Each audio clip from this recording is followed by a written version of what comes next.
At 3:17 a.m., glass shattered. My son-in-law was in my office holding a hammer, whispering to my daughter, "Grab the files. Hurry." I stood at the top of the stairs. Behind me, a voice quietly said, "I already called the police." I turned on the light. When they looked up and saw who was standing behind me, their faces went pale. Their perfect smiles vanished. That night was the night fate laid bare its secrets. A crime that had been orchestrated for 28 years. Before we begin, thank you for being here. It means more than you know. Drop a comment and tell me, where are you watching from, what city, what country. I love knowing who is in this room with me. Some elements of this story have been shaped for storytelling and reflection. Any resemblance to names or places is coincidental, but the lesson it carries is worth every word. The glass shattered at exactly 3:17 in the morning. Not the kind of sound you mistake for the wind. Not a branch scraping the siding or a shutter coming loose in the October breeze. This was deliberate. The heavy, unmistakable crack of something being forced, followed by the low scrape of metal against the doorframe of my back patio. I had been in construction long enough to know the difference between an accident and an intention. And this was intention. I did not move. I lay flat on my back and the dark eyes open, and I listened. Savannah goes quiet in the early hours of autumn, the kind of quiet that turns every sound into something you cannot ignore. And what came drifting up from the first floor through the old bones of this house were two voices. Low, careful, familiar in a way that settled into my chest, like a stone dropping into still water. I was not surprised. That was the strangest part of all. Somewhere beneath the cold clarity of that moment, I realized I had been waiting for this night. Maybe not this exact night, but something like it. Something that felt, when it finally arrived, less like a shock and more like an ending I had seen coming from a long way off. Evelyn was already awake beside me. I could tell by her breathing, too controlled, too steady for sleep. Her hand found mine under the sheets without a word. I squeezed once. Then I sat up. The bedroom doorway filled with a shape, broad, moving without sound. Leonard Cord, 55 years old, retired Savannah PD, and the man I had called at 11 o'clock on a Tuesday night, 2 months ago, when I first understood what was coming. He had shown up the next morning with a duffel bag and moved into the guest room without asking why. That was Leonard. 30 years of friendship, and he still did not need things explained twice. He looked at me and kept his voice to a breath.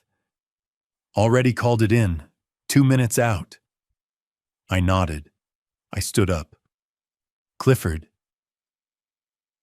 Evelyn's fingers caught my wrist, not pulling me back, just holding on for one moment. Lock the door behind us, I told her. She let go. Leonard and I moved into the hallway without turning on any lights. I knew every board of this floor by memory. 19 years in this house will do that to a man. We stopped at the top of the staircase and looked down into the glow coming from my office. The door was open. I never left it open.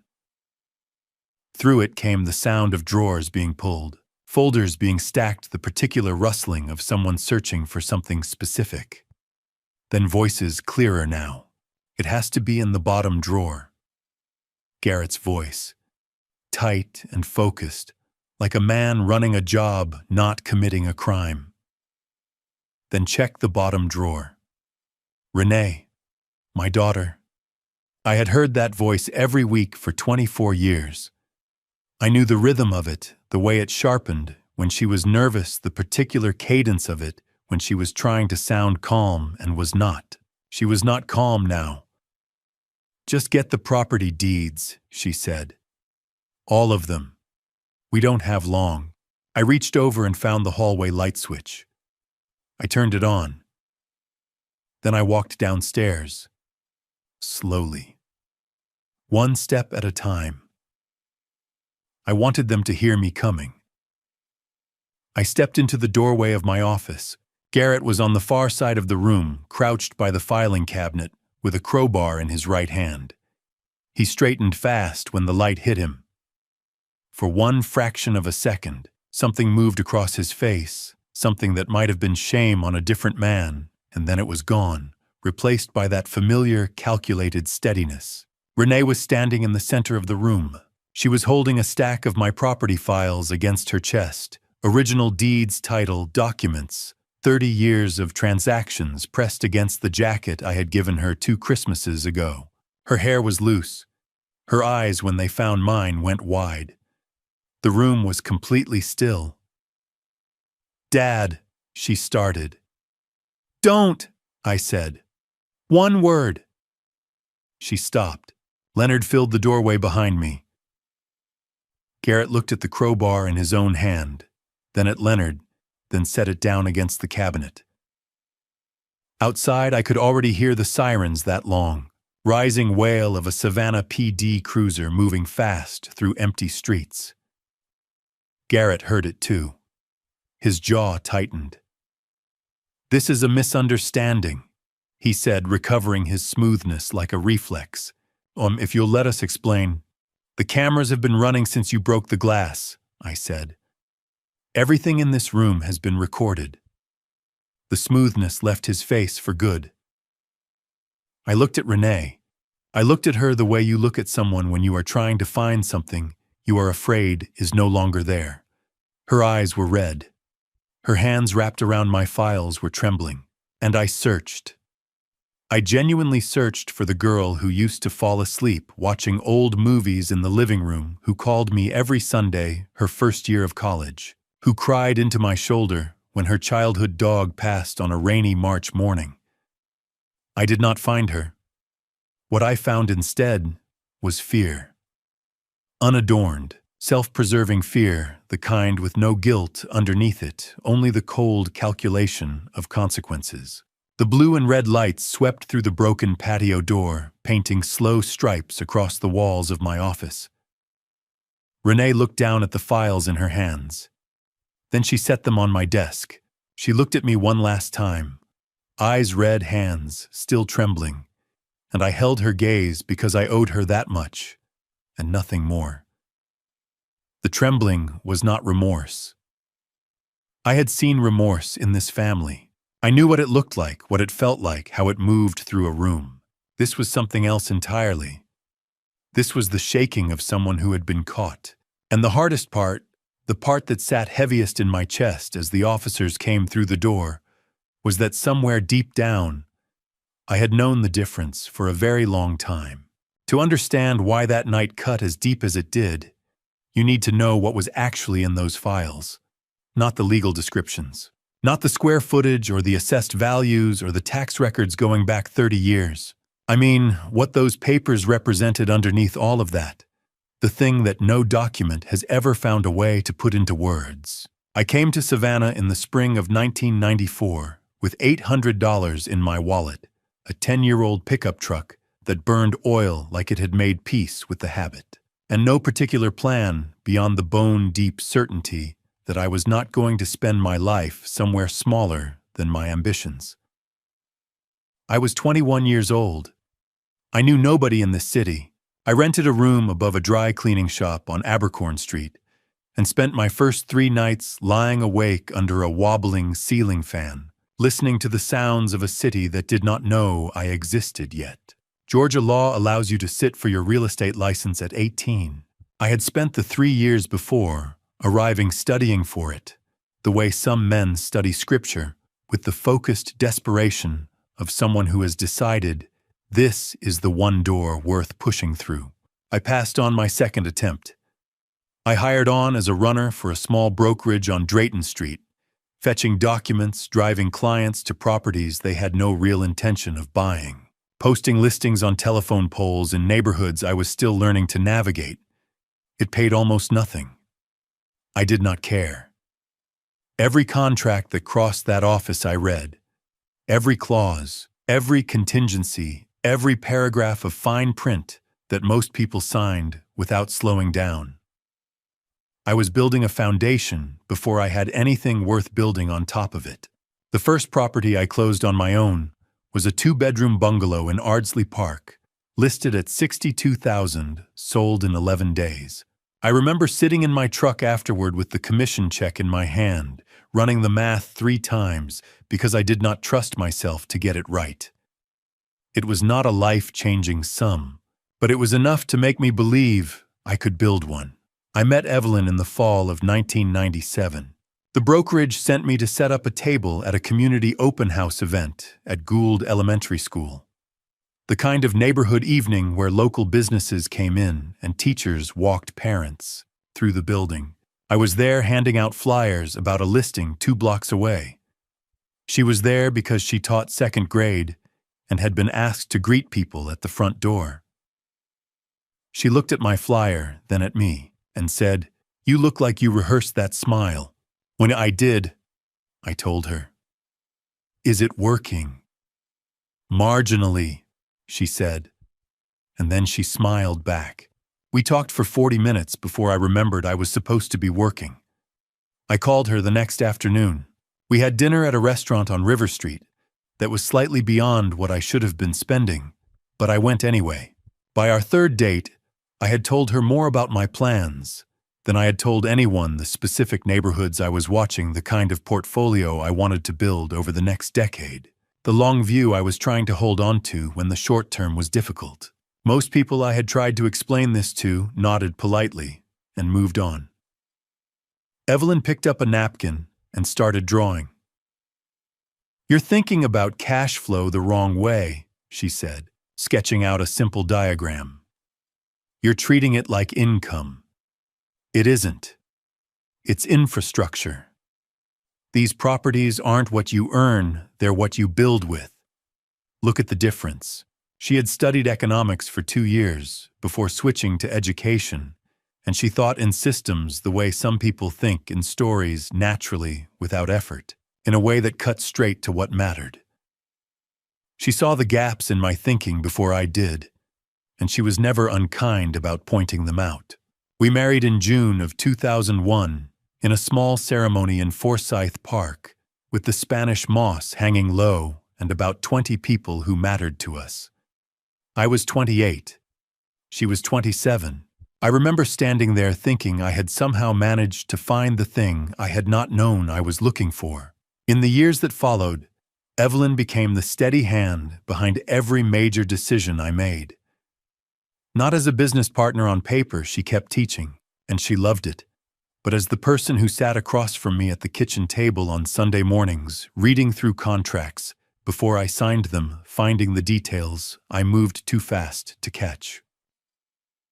"This indemnity clause," she said once, sliding a purchase agreement back across the table. "If the buyer walks and you've already committed to the next acquisition, you're exposed. Read the 3rd paragraph one more time before you sign anything." She saved me from more mistakes than I can count, and slowly, over 30 years of early mornings and late negotiations and decisions that kept me awake more nights than I can remember, the portfolio grew.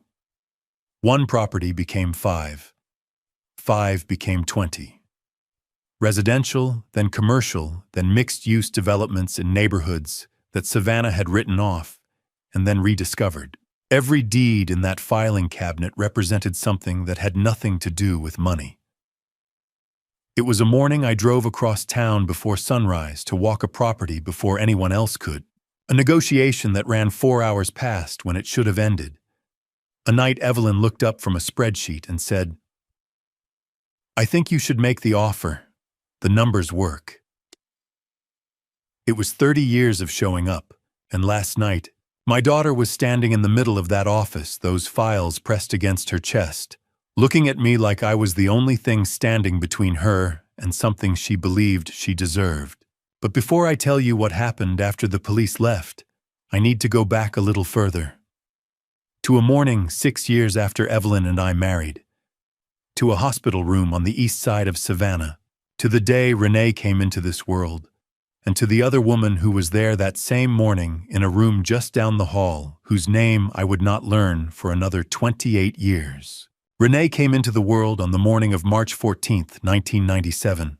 I was standing in the delivery room at Savannah Memorial Hospital, useless in the way that fathers tend to be in those moments, holding Evelyn's hand too tight and trying to remember how to breathe. And then suddenly there was a sound that rearranged everything inside me. A cry, small and furious and absolutely certain of itself. The nurse placed her in my arms, and I looked down at this tiny, red-faced, completely indignant human being, and I cried. For the first time in my adult life, I stood in a room full of people and let the tears come without doing a single thing to stop them. I did not care. Nothing in 30 years of living had prepared me for that particular feeling, the sudden and absolute, understanding that there was now a person in the world whose existence mattered more to me than my own. "She has your ears," Evelyn said from the bed, her voice worn thin from hours of labor but her eyes bright and steady. "I hope that's the only thing she got from me," I said. Evelyn laughed a short, exhausted sound and held out her arms. I placed Renee carefully, the way you handle something you are terrified of dropping, and watched Evelyn settle her daughter against her chest.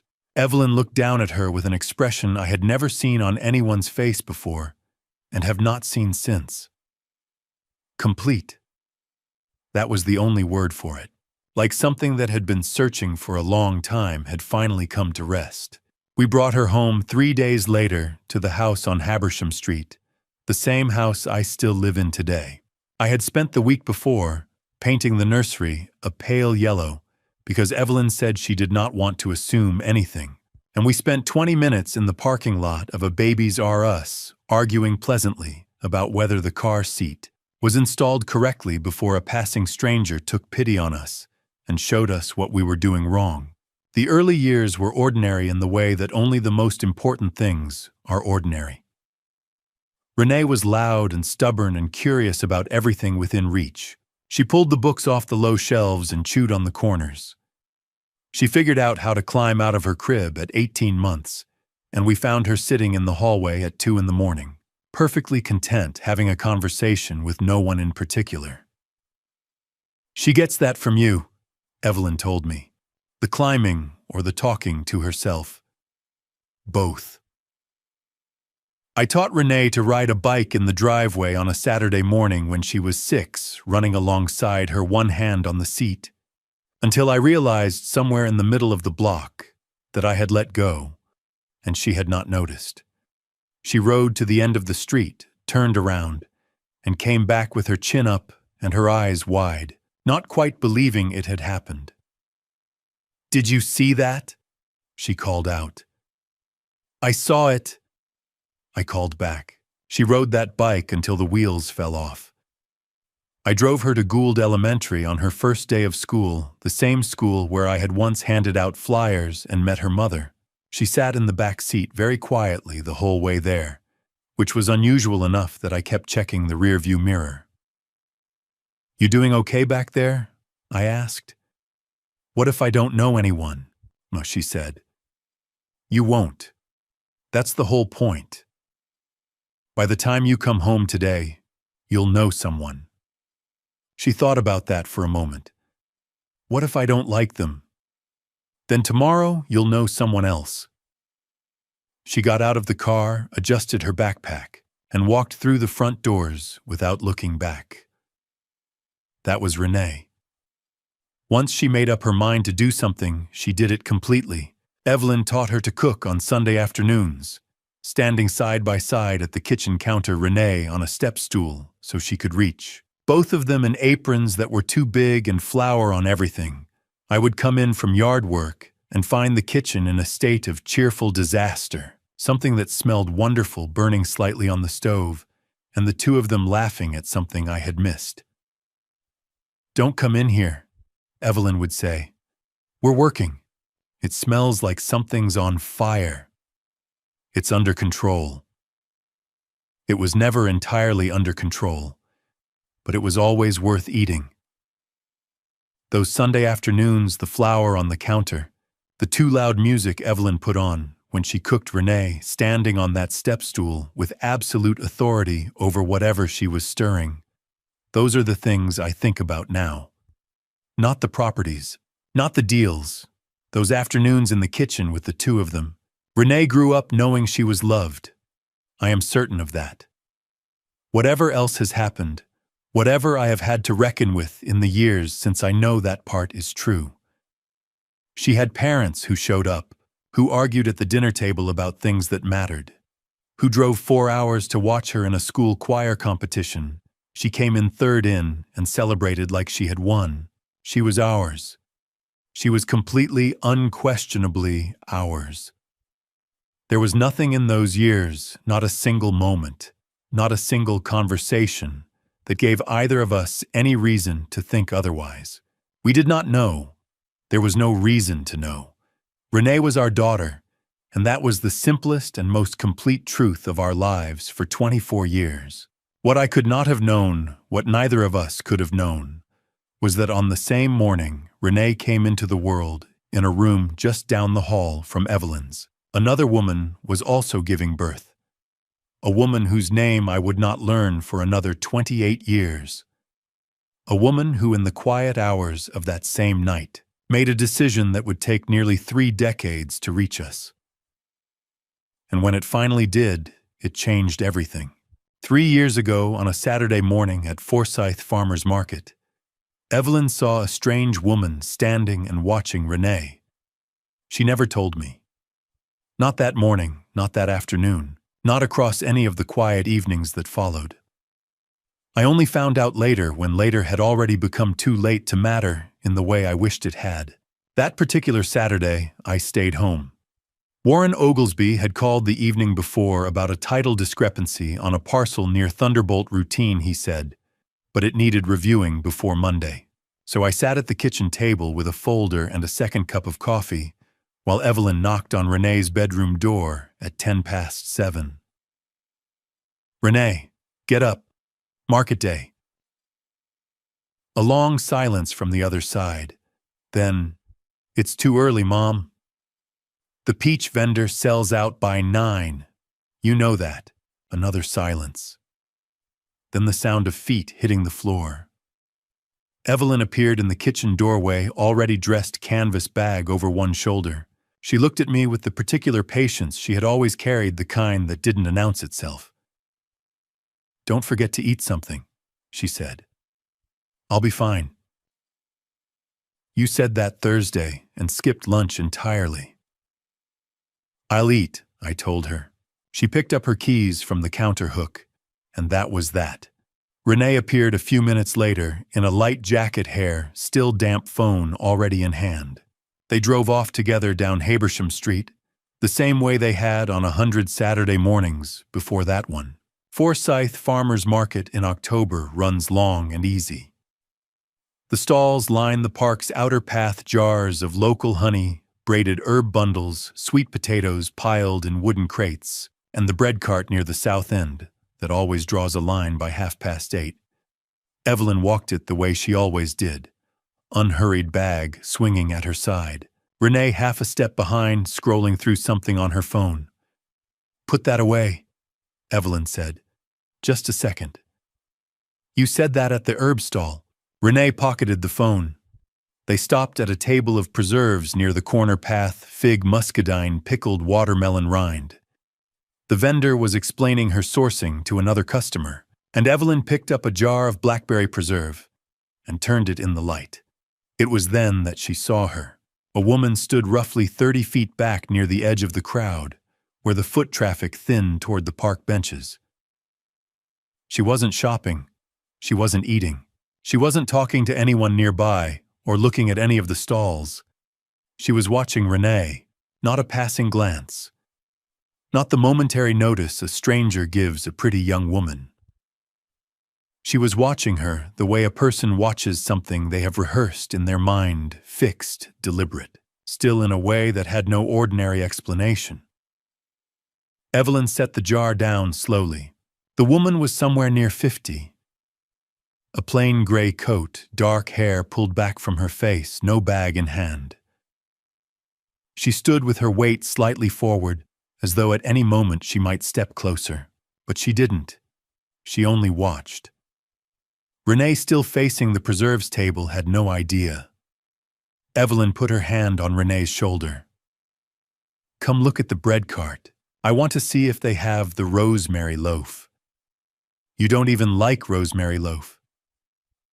"I'm thinking of trying it." She steered them away without looking directly at the woman again.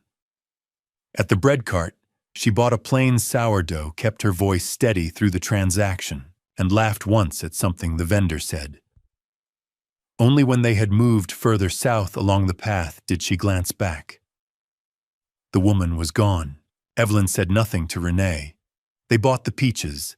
They found the tomatoes before 9. On the drive home, Renee talked about a friend's birthday dinner the following weekend, and whether the restaurant near Broughton Street was worth the price. Evelyn listened and answered, and kept both hands on the wheel. That night, after Renee went upstairs and the house quieted, Evelyn opened a fresh notebook, the small brown one she used for household notes, and wrote on the first blank page: date, time, location, a physical description of the woman, and 2 photographs taken from hip level while pretending to check her own phone. She told herself she would investigate quietly, that it was probably nothing, that she would tell me when she had something solid to say. She never said a word to me. 2 weeks after that market morning, Renee came into my study on a Tuesday evening. I was reviewing a property summary and barely looked up when she leaned against the doorframe. "Dad, where do you keep my birth certificate, the original?" "What do you need it for?" "Updating some account paperwork." I looked through the box in my closet and it wasn't there. I set my pen down. "Could be in the filing cabinet here, or the storage boxes from when we moved things around upstairs a few years back. I'll look through it this weekend." She nodded. "No rush. Just let me know when you find it." "Will do." She pushed off the doorframe and walked back down the hall without another word. I turned back to the property summary and forgot about it before she reached the stairs.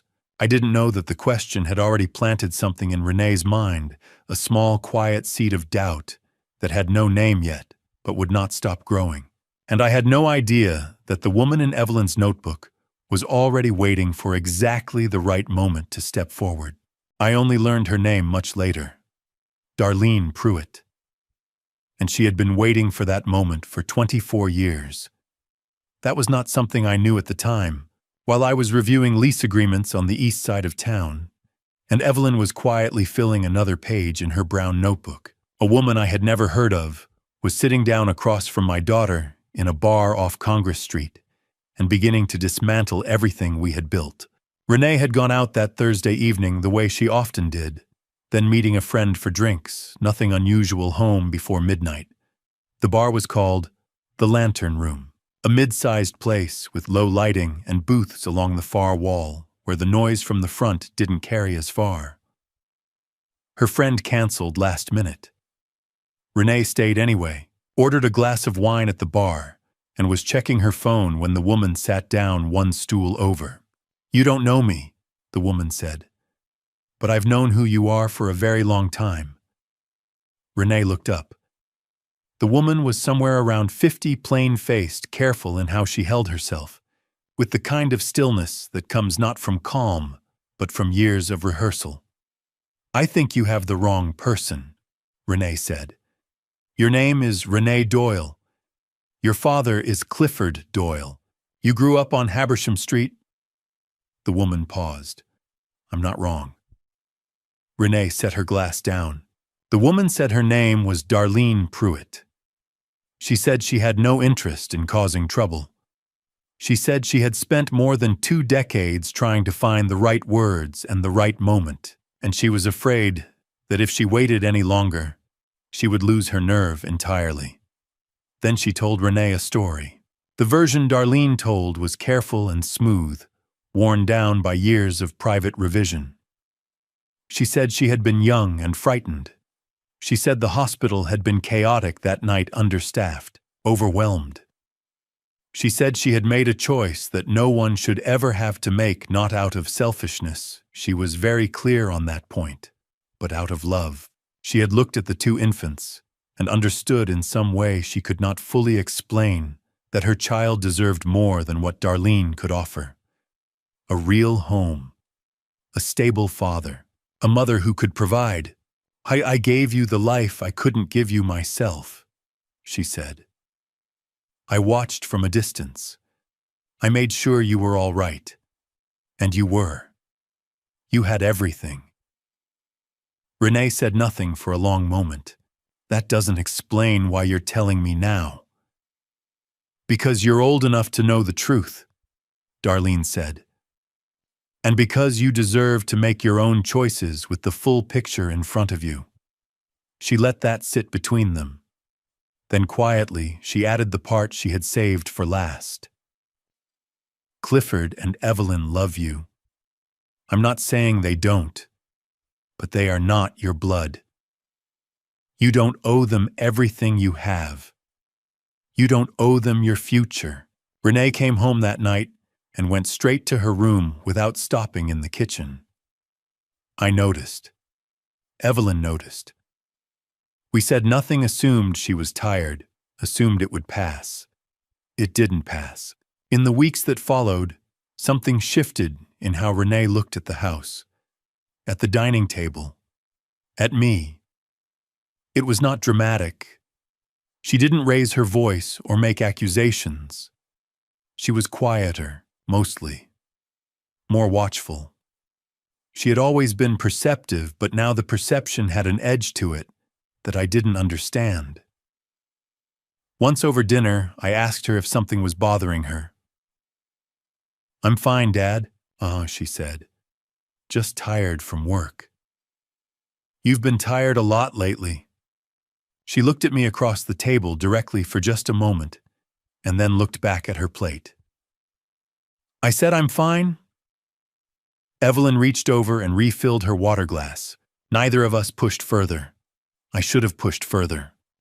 4 months after that evening at the Lantern Room, a new property development on the north side of Savannah held a weekend open house event for investors and prospective buyers. I had a stake in 2 of the listed parcels and sent a representative in my place. Renee went along. She had started showing more interest in real estate by then, which I had taken as a good sign. She met Garrett Holden at that event. He was 35, well-dressed, with the particular ease of a man who had spent years learning exactly how to enter a room. He worked as an independent real estate broker, specializing in mid to high-end residential. He knew how to talk to people. He knew how to listen in a way that made them feel they had been genuinely heard. He and Renee spoke for nearly 2 hours. Afterward, Renee mentioned him once in passing, someone interesting. She had met someone who understood the market in ways most people didn't. I didn't think much of it. People meet people at those events. It comes with the territory. What I didn't know, and wouldn't know until far later, was the exact moment during that conversation when Garrett Holden had learned whose daughter Renee was. The moment her last name landed Doyle, Clifford Doyle, and something behind his eyes had shifted in a way that had nothing to do with interest in Renee herself. They were married the following year. I stood in the hall of the venue and shook Garrett's hand at the reception. He gripped it firmly and smiled the way men smile when they have already decided something. Renee stood beside him in the light from the tall windows and looked happier than I had seen her in months. I didn't know that by the time I let go of his hand, he had already begun to calculate. Garrett Holden had a perfect smile, the kind that made you believe him before you thought to ask why. He had worn that smile at our wedding reception, at every family dinner since, at every handshake and casual conversation over the 2 years he had been part of our lives. I had taken it for confidence, for warmth even. I was wrong on both counts, and I would spend a long time afterward thinking about how thoroughly I had been. What I didn't know, what none of us knew, was that while I was signing lease renewals and reviewing property assessments, Garrett was already 2 moves ahead of where I thought the game even was. 2 years ago, roughly 4 months before he proposed to Renee, Garrett drove to Atlanta. He didn't go for a client meeting or an industry event. He went to a law firm on Peachtree Street, a mid-sized practice that handled estate planning, property litigation, and elder law. He had done his research beforehand. He knew the firm. He knew specifically that one of their associate attorneys had recently published a brief paper on conservatorship proceedings in Georgia and the legal thresholds required to establish incapacity in high-asset cases. Her name was Caroline Whitmore. She was 26 years old 3 years into her practice, and she specialized in estate and property law, the legal territory that governs what happens to a person's assets when that person can no longer or is claimed to be unable to manage them independently. Under Georgia's probate code, a conservatorship allows a court-appointed individual to take control of another person's finances when that person is found legally incapacitated. It is a legitimate legal tool designed to protect vulnerable adults. It is also, in the wrong hands, one of the more effective instruments for stripping a competent person of everything they own. Garrett walked into Caroline's office with a briefcase, a pressed shirt, and a case file he described as hypothetical. "I'm working on behalf of a family," he told her. "There are concerns about an elderly relative's decision-making capacity. Some large transactions have been made recently that the family considers impulsive. We're exploring whether a conservatorship petition might be appropriate." Caroline listened. She asked the standard questions: nature of the transactions, medical history, existing power of attorney arrangements. Garrett answered smoothly, with just enough vagueness to keep things plausible and just enough detail to make the consultation productive. "You'd need a formal capacity evaluation by a licensed physician," Caroline explained, leaning back slightly in her chair. "The probate court in the county of residence handles these petitions. The burden of proof sits with the petitioner. You'd need to demonstrate that the individual cannot manage property or financial affairs effectively, not simply that the family disagrees with his choices." "Understood," Garrett said. "And if the petition were granted, what does the conservator have access to? All financial accounts, real property holdings, investment assets. The conservator acts as a fiduciary and must report to the court annually. But yes, full administrative control." He nodded as though absorbing a technical point. "Batu, what about property that the individual owns, outright, no lien? Would those transfer under the conservator's authority?" "They would fall under conservatorship management, yes." Garrett smiled and made a note. He left that afternoon with 3 pages of detailed legal guidance and an invoice for a standard consultation fee. What he did not leave with was any suspicion from Caroline, not yet. That came 8 days later. Caroline had a habit she had developed early in her career, cross-referencing any specific property addresses mentioned in case discussions against public county records. It was not required. It was simply due diligence, a reflex built from years of working in a field where details that seemed incidental often weren't. The address Garrett had referenced, described as belonging to the hypothetical elderly relative, appeared in Chatham County property records under the name Clifford M. Doyle. She ran the name. Clifford Doyle was 51 years old, a long-established real estate developer in Savannah with no public record of cognitive impairment, no recent medical filings, and no existing legal proceedings against his estate. He was by every available public indicator a fully functioning and financially active individual. Caroline sat with that for a long moment. Then she pulled up Garrett Holden's business registration. Independent broker, active license, no disciplinary record, clean on the surface. But the gap between what he had described and what the public record showed was not a gap that could be explained by legitimate family concern. She picked up the phone and called Douglas Fenn, Douglas Fenn was a former litigator in his early 60s, semi-retired, who now worked as private counsel to a small roster of long-term clients in the Savannah area. Caroline had encountered his name once in a property dispute filing. She did not know him personally, but his name was attached to Clifford Doyle's business filings as legal representative of record. "Mr. Fenn," she said when he answered. "My name is Caroline Whitmore. I'm an attorney in Atlanta. I need to flag something to you regarding one of your clients, and I want to be careful about how I do it." There was a pause on the line. "I'm listening," Fenn said. What none of us knew at the time was what Garrett had already done by the day he walked into that Atlanta office. 3 weeks earlier, Garrett had arranged a private meeting with his cousin Bryce Holden, a man who operated on the outer edges of legitimate finance, facilitating transactions that required flexibility about documentation. Bryce was 41, unmarried, and owed Garrett several significant favors. Using a forged signature on a deed of trust, Garrett had placed a mortgage lien on a residential property on the east side of Savannah, a property that Clifford owned outright and free of any encumbrance. The lender was a private hard money firm that asked few questions when the paperwork looked clean.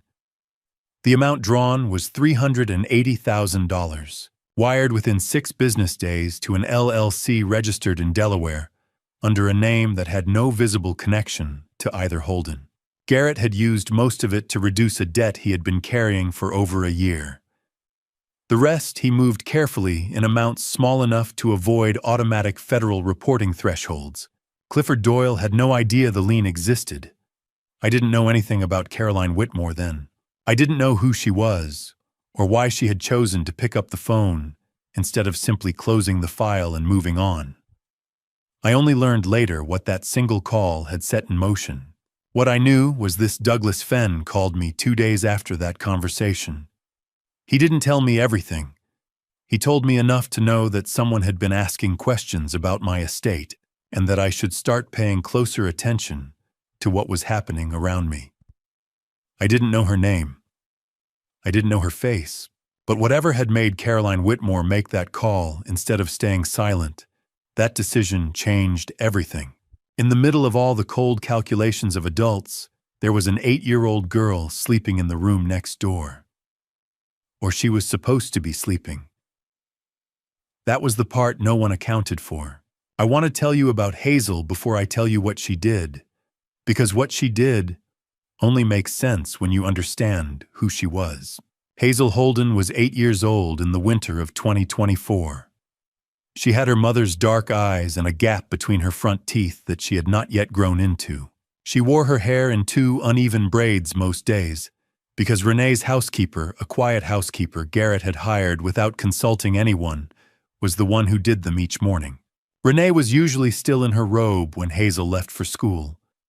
Garrett was usually not home at all. Their house on the north side of Savannah was large and well-furnished, and full of things that cost a great deal and meant very little. There was a television in every room.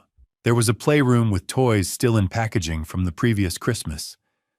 There was a chef's kitchen where almost nothing was cooked because Renee ordered most meals in, and a dining table that seated 8, where the 3 of them rarely sat together. Hazel was not unhappy in the way that unhappy children usually are. She didn't cry often, didn't complain, didn't ask for things she knew she wouldn't get. She had simply learned very early to find her warmth elsewhere. She found it at our house. Every other weekend, Evelyn would call Renee on a Friday afternoon and ask if Hazel could come stay.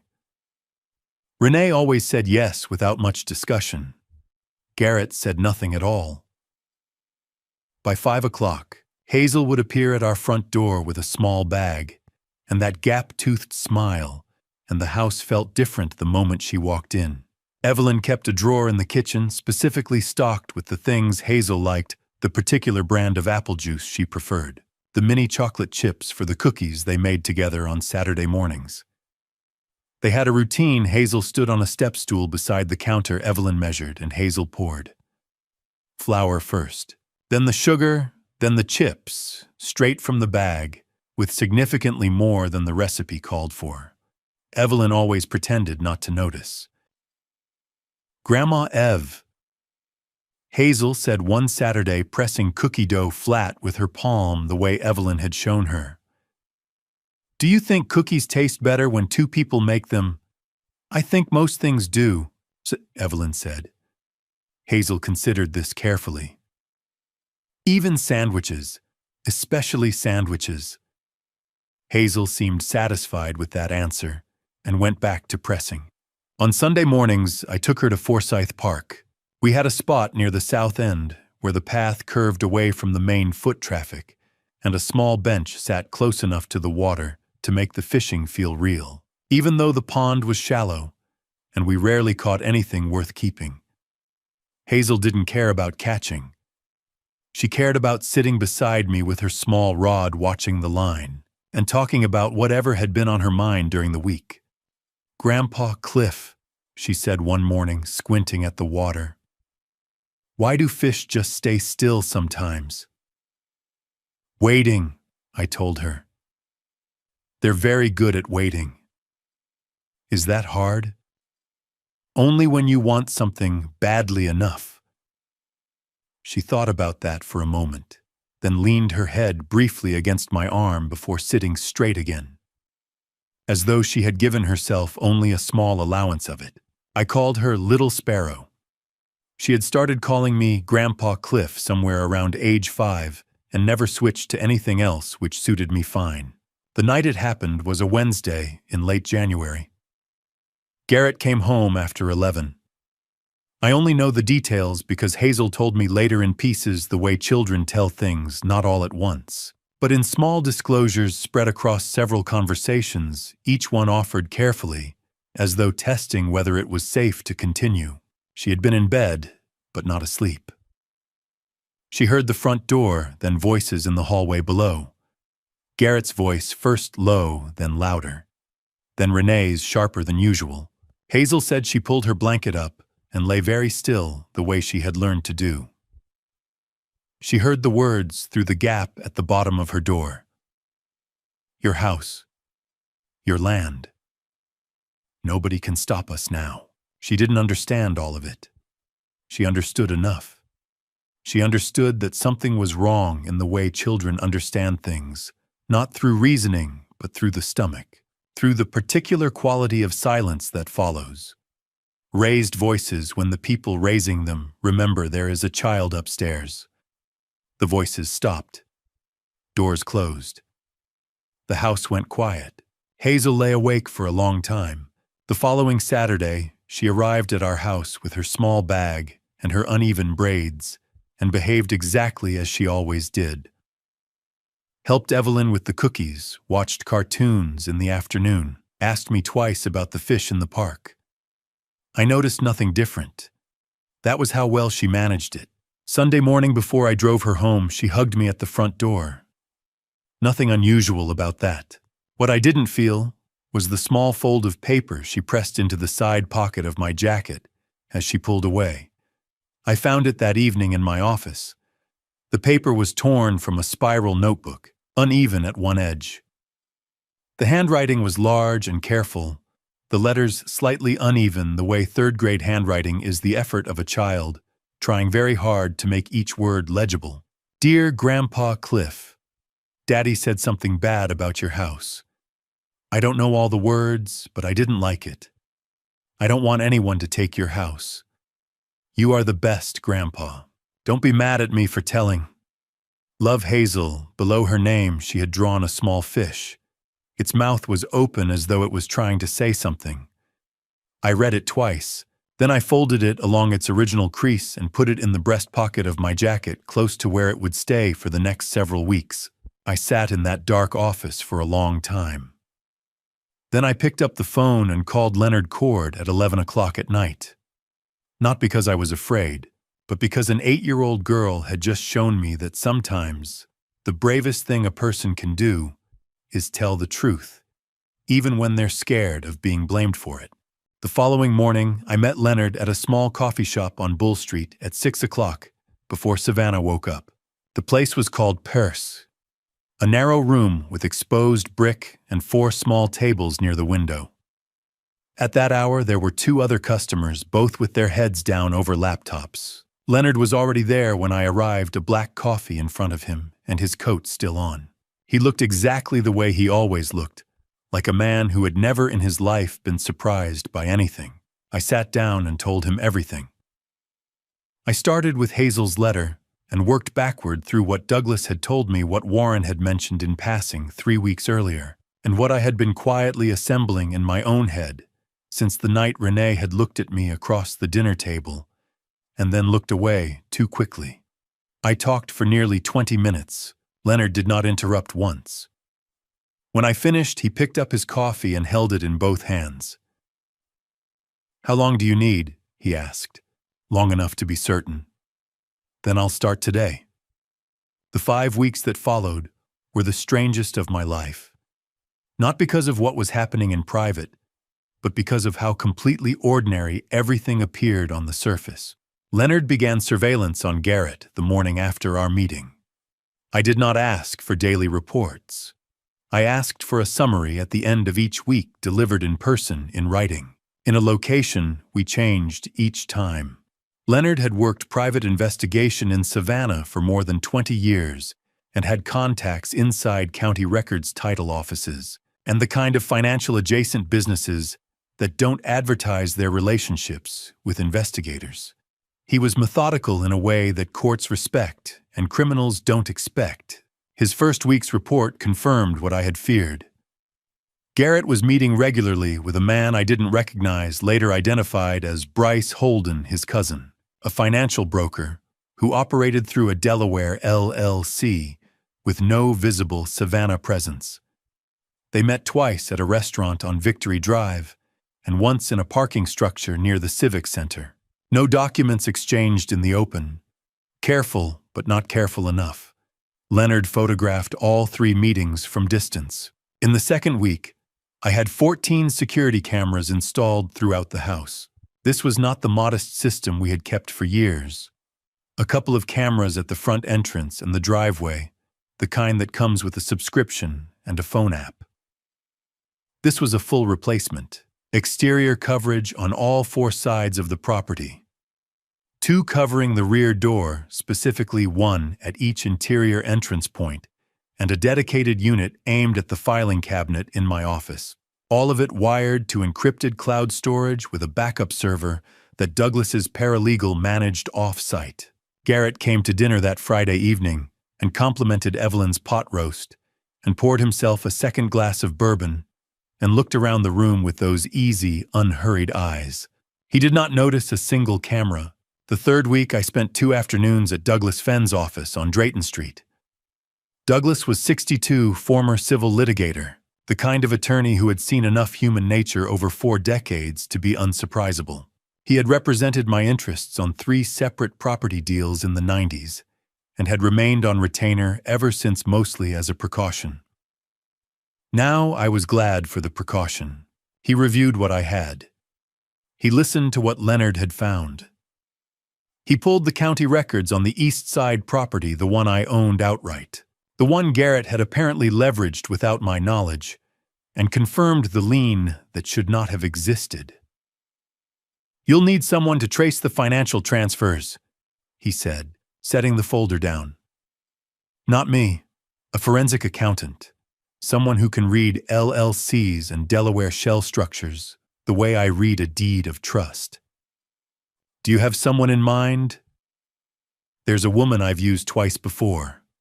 Former IRS investigator. Name's Marlene Forsyth. She's thorough, and she doesn't stop when it gets complicated." I told him to make the call. The 4th week, I told Evelyn. We sat at the kitchen table after dinner, the same table where she had poured coffee on 1,000 ordinary mornings, and I laid it out from the beginning. I told her about Hazel's letter, about Leonard, about the lien on the East property, about what Douglas suspected Garrett had been building toward. I watched her face as I spoke. She was quiet for a long moment after I finished. Then she stood, walked to the hallway closet, and came back with a small brown notebook. She placed it on the table between us without a word. I opened it. The first entry was dated 3 years earlier. Forsyth Farmers Market, a Saturday morning. A physical description of a woman who had been watching Renee. 2 photographs printed small and taped to the page. Below them a handwritten note in Evelyn's careful script. She was not browsing. She was watching Renee specifically. I do not know who she is. There were 11 more entries after that. Different dates, different locations across Savannah.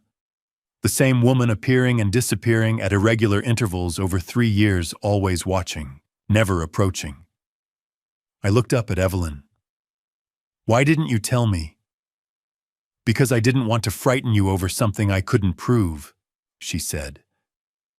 I kept thinking I would know more soon, so she paused.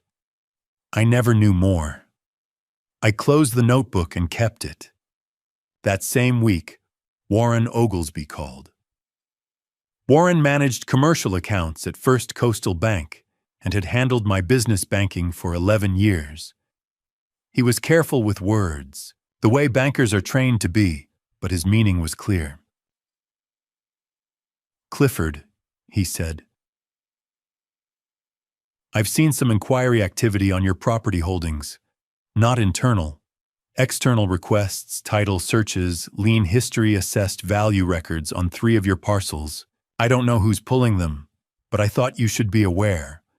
I thanked him and called Leonard before the day was out. In the 5th week, I transferred 3 properties.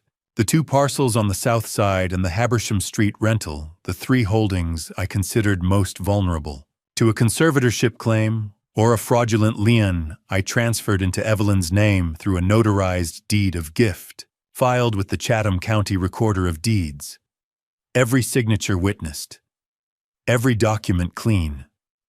Perfectly legal, perfectly traceable, and entirely beyond Garrett's reach. Throughout all 5 weeks, I had dinner with Renee and Garrett every weekend. I laughed at his jokes. I refilled his glass when it ran low. I asked about his work, with the particular interest of a father-in-law who trusts the man at the table. And every time Garrett looked at me with that perfect smile of his, I thought only one thing. He was walking into the trap one day at a time. Before I tell you what Marlene found inside those files, I need to know you are still with me. Drop the number 9 in the comments right now. Just the number. That is all. It tells me you are here, and it means more than you know. And a quick note, the story ahead contains some fictional elements woven in for reflection and meaning. If that is not for you, no hard feelings. But if you are staying, what Marlene is about to put on that table will change everything. Douglas introduced Marlene Forsyth on a rainy afternoon in his office on Drayton Street. She shook my hand and said immediately, "Show me everything. I'll find it all." She wasn't the kind of person who needed to fill silence to command it. Marlene Forsyth was 52 years old. With close-cropped silver hair and reading glasses, she wore pushed up on her head until the moment she actually needed them. She had spent 21 years in the IRS Criminal Investigation Division, the branch of the federal tax agency that does not concern itself with honest mistakes or clerical errors. The cases she had worked involved deliberate concealment, deliberate misrepresentation, and deliberate theft, dressed up in corporate language. She had left federal service 6 years earlier to open her own forensic accounting practice on the west side of Savannah, and Douglas had retained her twice before.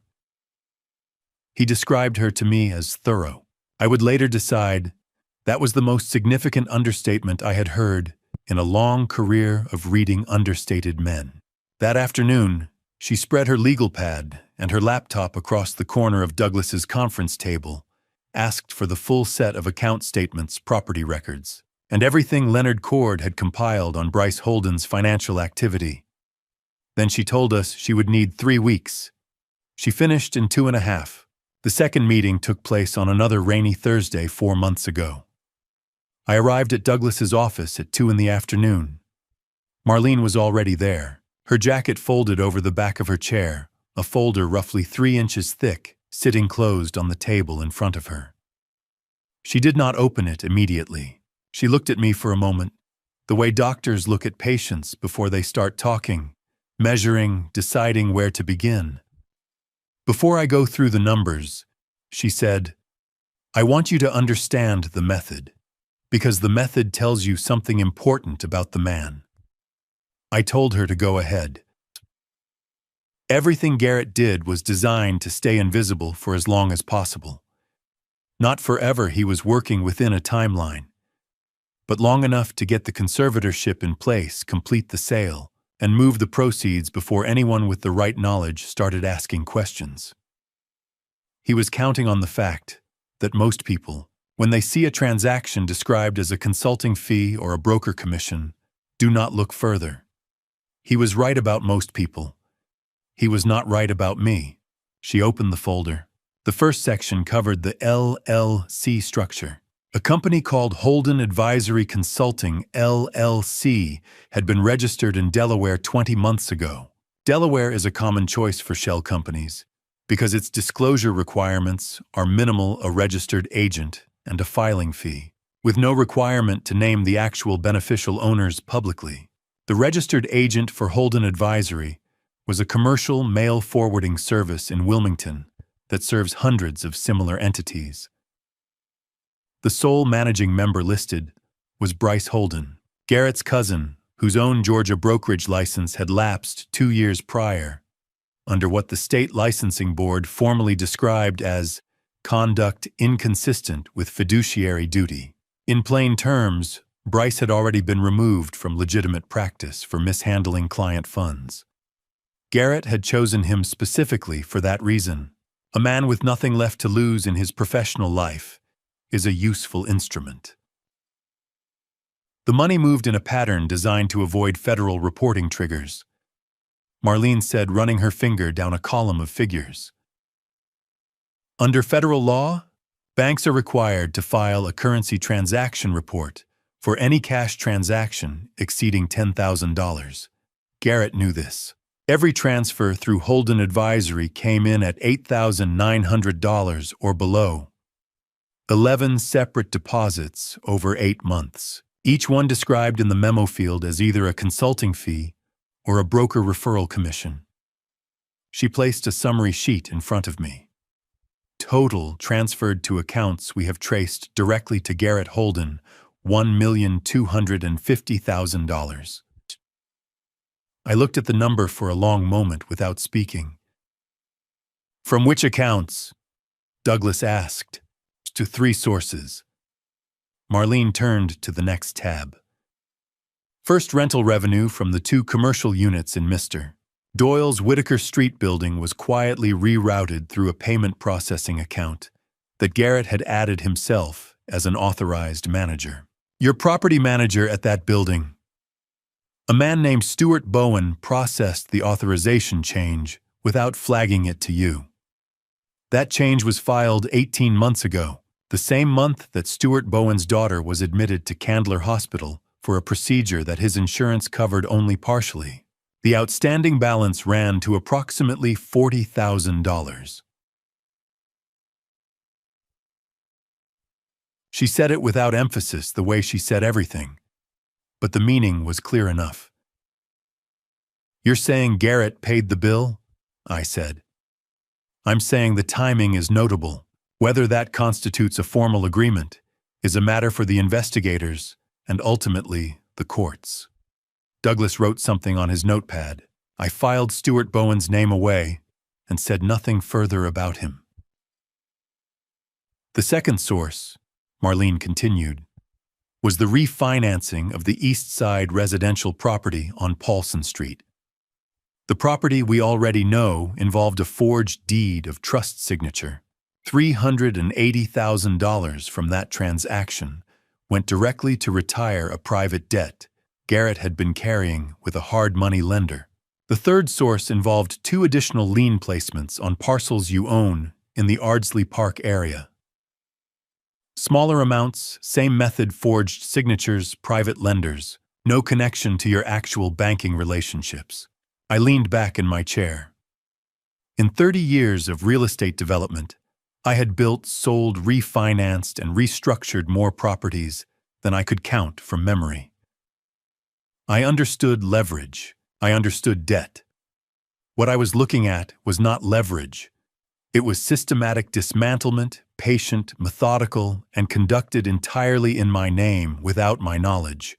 The second section of Marlene's folder covered Pinnacle Property Group.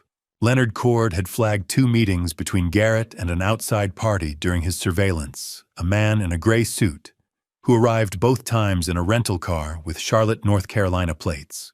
Marlene had followed the financial thread further than Leonard's camera could reach. There were 14 emails between Garrett Holden and a senior acquisitions director at Pinnacle Property Group, a commercial real estate firm headquartered in Charlotte, with a portfolio of mid-size holdings across Georgia, South Carolina, and Tennessee. The correspondence had begun 11 months ago. In those emails, Garrett had represented himself as the authorized agent for the Clifford M. Doyle property portfolio, a description he had invented entirely, supported by no document I had ever signed and no authority I had ever granted. He had provided Pinnacle with professional property assessments, title histories on 7 separate parcels, and a proposed aggregate sale price. $18,500,000. Marlene set the printed email chain on the table. 14 pages. I read the most recent message dated 6 weeks before that afternoon from the Pinnacle Acquisitions Director to Garrett. We are prepared to move forward, pending submission of the conservatorship order or equivalent legal authorization. Please advise on timeline. He had already negotiated the sale, Marlene said. The price was agreed. The buyer was ready.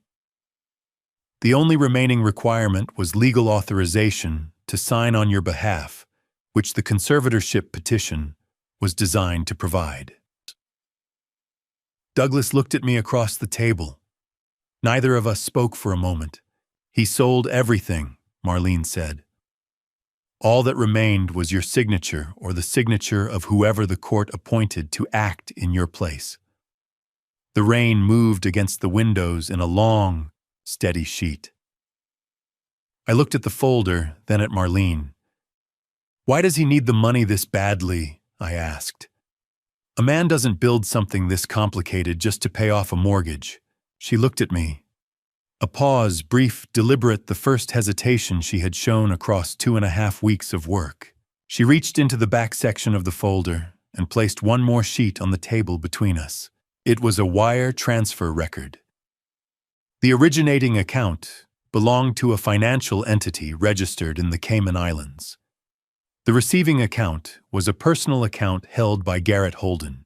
The amount was $400,000 transferred in a single transaction 14 months ago. Below the wire record, Marlene had clipped a single handwritten note to herself. 4 words. This money wasn't free. The sheet Marlene had placed on the table was Leonard Cord's surveillance report, 3 months of watching Garrett Holden. I had seen portions of it before delivered in weekly summaries, but Marlene had cross-referenced Leonard's field observations against the financial records and assembled something more complete than either document alone. Reading them together was like watching 2 separate photographs develop into a single image. The picture was not one I had wanted to see. Leonard had first noticed the pattern in the 2nd week of his surveillance. Garrett left the house on Tuesday and Thursday evenings, always between 8 and 9 o'clock, always driving himself in the gray sedan he kept for personal use, rather than the leased vehicle he used for client meetings. He drove south toward the river, not toward the restaurant districts or the office corridors where a real estate broker might reasonably have evening business. The port of Savannah occupies several miles of the Savannah River's southern bank, one of the busiest cargo terminals on the East Coast, running at all hours, full of legitimate reasons for people to be present at unusual times. Leonard had photographed Garrett at the terminal access road on 4 separate occasions over 6 weeks, each time meeting the same 2 men. Neither man worked for any company Leonard could identify through public records. One drove a vehicle registered to an LLC in Miami. The other paid cash for everything within a 2-mile radius, which Leonard knew because he had followed him long enough to observe the habit. Marlene had matched the timing of those meetings to the Cayman Islands wire transfer, $400,000 received by Garrett 14 months ago, from an entity she could trace only as far as a holding structure in Nassau, before the paper trail dissolved into nominee accounts. That wire was a loan, Marlene said at the meeting, but not an investment, not a payment for services, a loan from people who do not use courts to collect. The total amount Garrett owed, based on the original principal and the interest structure Leonard had eventually pieced together through a contact at a federal financial crimes task force, was $2,100,000. The deadline for repayment was 4 months from the date of our meeting. He had already missed 2 scheduled installments, the conservatorship, the sale to Pinnacle for $18.5 million, the forged liens and the LLC transfers, and the long, careful cultivation of Renee's resentment toward me. All of it had a deadline. All of it was driven not by greed in the ordinary sense, but by something closer to desperation, the particular recklessness of a man who has borrowed from people who do not accept explanations. Stuart Bowen had managed my Whitaker Street property for 11 years. He was 58, quiet, diligent, the kind of man who sent maintenance reports on the first of every month and called before he made any decision that cost more than $500. I had trusted him without reservation. What Marlene had found, and what Stuart later confirmed in a written statement to Douglas Fenn, was that Garrett had approached him 14 months ago with a recording. Stuart's daughter, 23 years old and going through a difficult period in her personal life, had been recorded in a private setting without her knowledge. Garrett had made clear, without stating anything explicitly enough to be easily quoted, that the recording would remain private as long as Stuart cooperated with certain administrative changes to the property management accounts. Stuart had authorized the payment rerouting. He had provided Garrett with internal reports on the property's revenue schedule and tenant lease terms. He had done it for 14 months, and the weight of it had by his own account become unbearable. He had been looking for a way out since the spring. He had not yet found the courage to take it on his own. Amber Keswick came to our house on a Wednesday evening 3 months ago. I was not home. Evelyn answered the door. Amber was 34, a former colleague of Renee's from a property management firm where Renee had worked briefly before her marriage. They had remained loosely in contact. Amber knew Renee in the way that people know someone they have never entirely trusted, but have never had specific reason to confront. Evelyn told me afterward that Amber had stood on the front porch for a moment before speaking as though she was still deciding whether to stay. "I need to tell you something," Amber said, "and I need you to understand that I didn't know how far it would go." She came inside. Evelyn made coffee. Amber sat at the kitchen table with her hands wrapped around the mug and explained that approximately 8 months ago, Renee had told her in general terms that she and Garrett were working on a plan to take control of Clifford's assets. Renee had described it as a legal process, a conservatorship, which she had explained as simply transferring management responsibility to family members. She had offered Amber a flat payment of $15,000 to provide a signed statement if needed, attesting that she had personally observed Clifford behaving erratically on several occasions. Amber had agreed. She had taken $5,000 as an advance.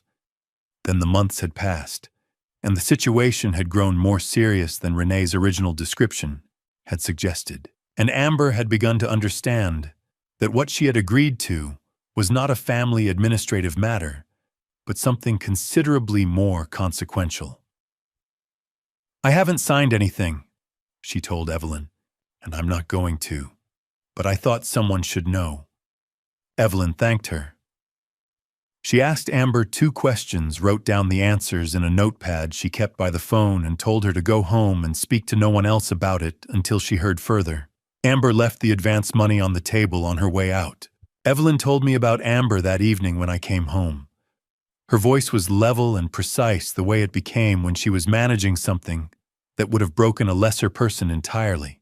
When she finished, she opened the drawer beside the kitchen phone and took out the small brown notebook. 3 years of entries. Dates, times, locations, descriptions.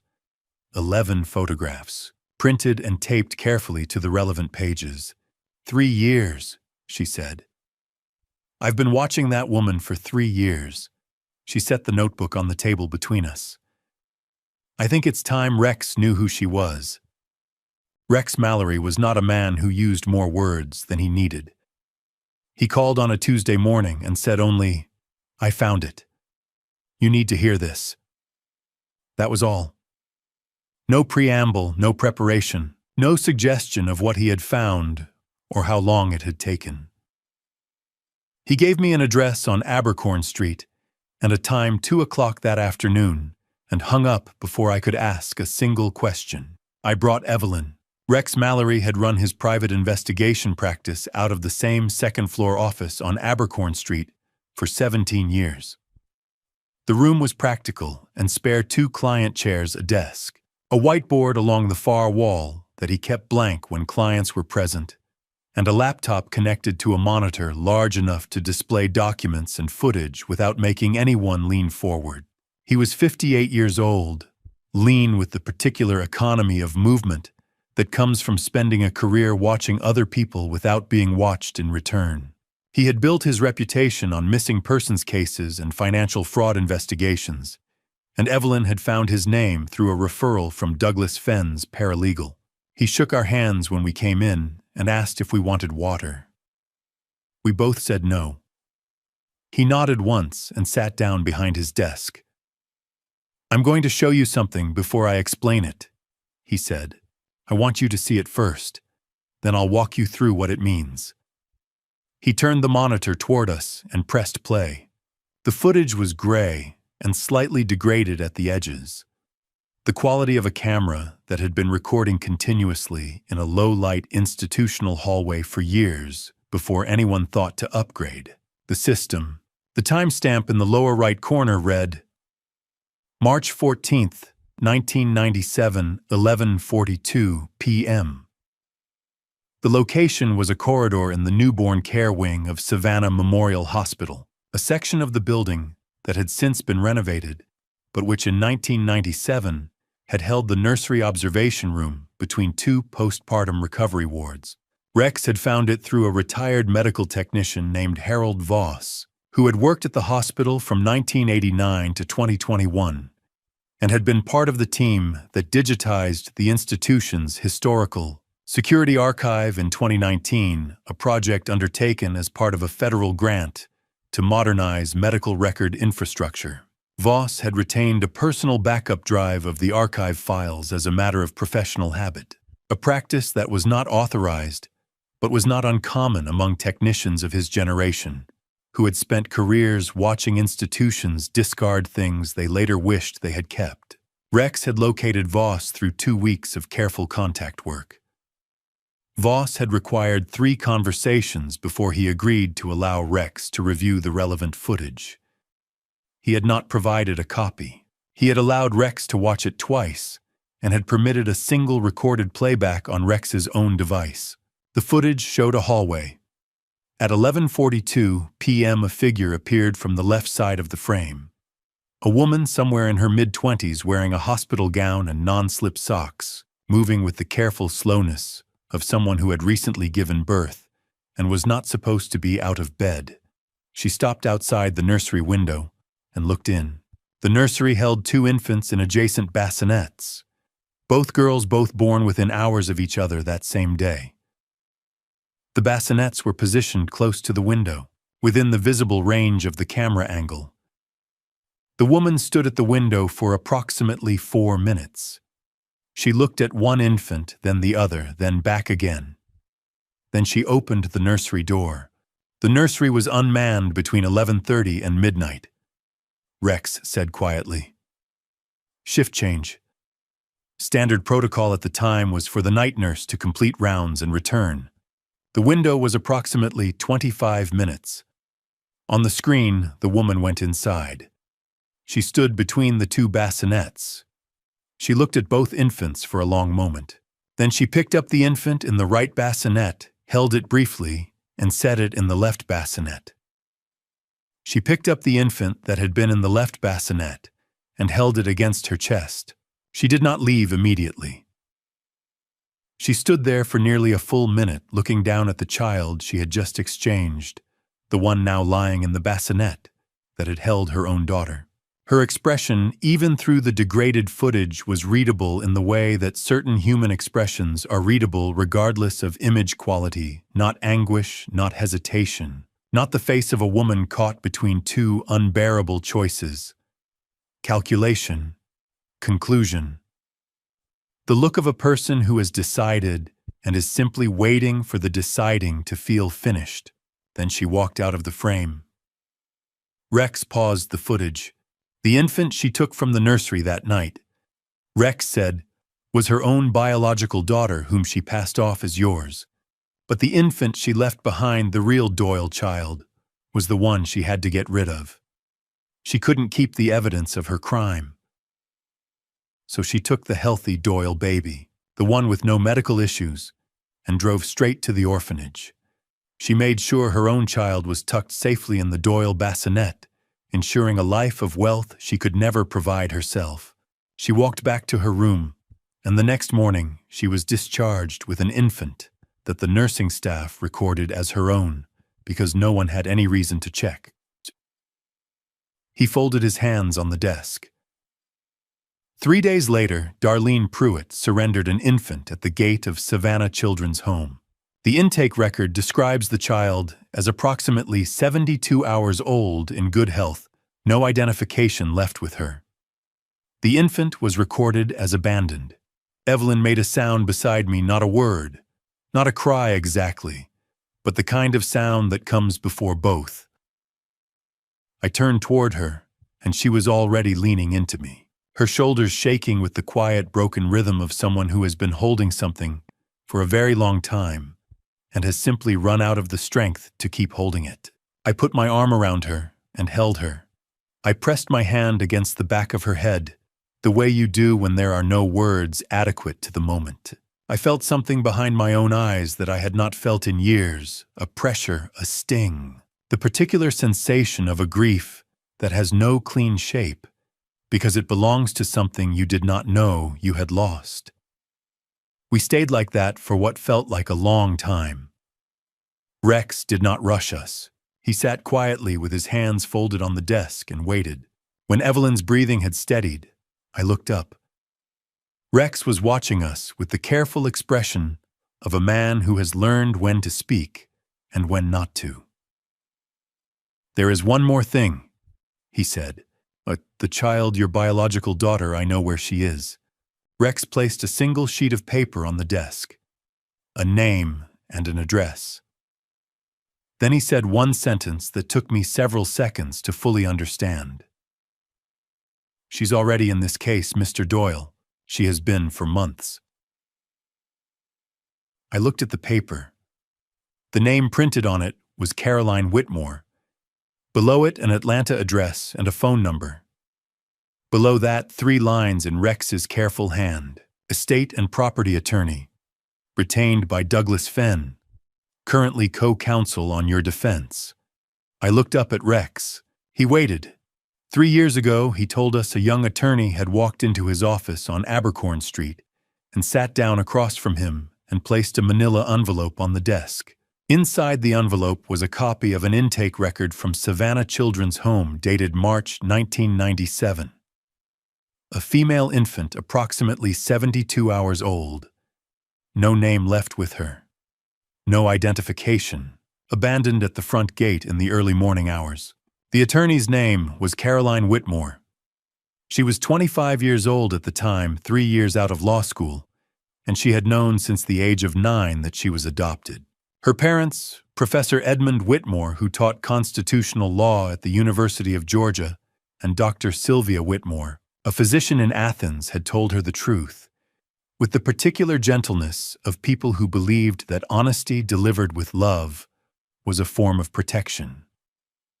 They had told her what they knew, which was very little. A children's home in Savannah, a March morning, an infant left without a note. Caroline had grown up with that absence the way some people grow up with a scar, not debilitating, not defining, but always present at the edge of awareness. She had gone to law school partly, she told Rex, because she believed in documentation, in records, in the idea that every human event, no matter how deliberately obscured, leaves something behind that can be found if you look carefully enough. She had been looking for 10 years. She had searched public adoption records, contacted the children's home 3 times, engaged a genealogy research service, and submitted a DNA profile to 2 different ancestry databases without a match. She had reached every dead end that a person can reach through legitimate means, and had finally decided to hire a professional. Rex had taken the case. "I spent 8 months on it," he said. "Hospital records from 1997 are incomplete, a lot was paper-based, and the archiving wasn't consistent. I found the intake record from the children's home, but couldn't trace it backward to a specific birth record. I identified 2 female births at Savannah Memorial on March 14th of that year, but the corresponding names in the delivery records had gaps I couldn't fill. I told her I needed more time." The case went quiet. He paused. "Then your wife called me, and she gave me the notebook. The notebook had contained the photographs. The photographs had given Rex a face. The face had matched one of the 2 names from the 1997 delivery records, Darlene Pruitt, and that name had opened the archive that Harold Voss's backup drive had been holding for 3 years, without anyone asking the right question. 2 separate investigations running in parallel had converged on the same point.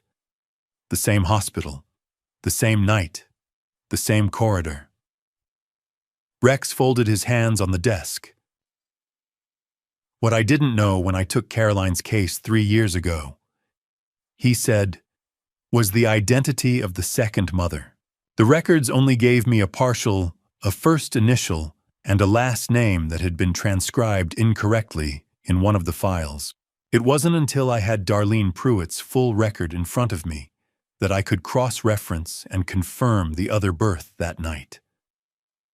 He looked at me steadily. "Evelyn Doyle.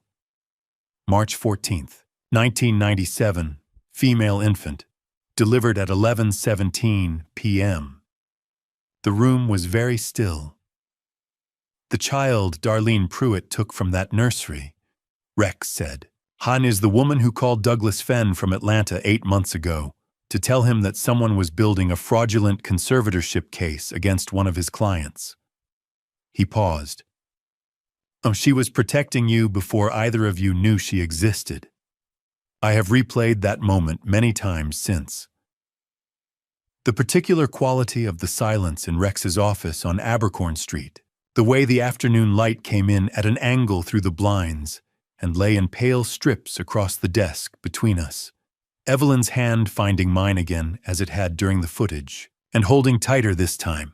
Caroline Whitmore had refused Garrett Holden's consultation and called Douglas Fenn because she had looked at a property address in a case file and recognized that something was wrong.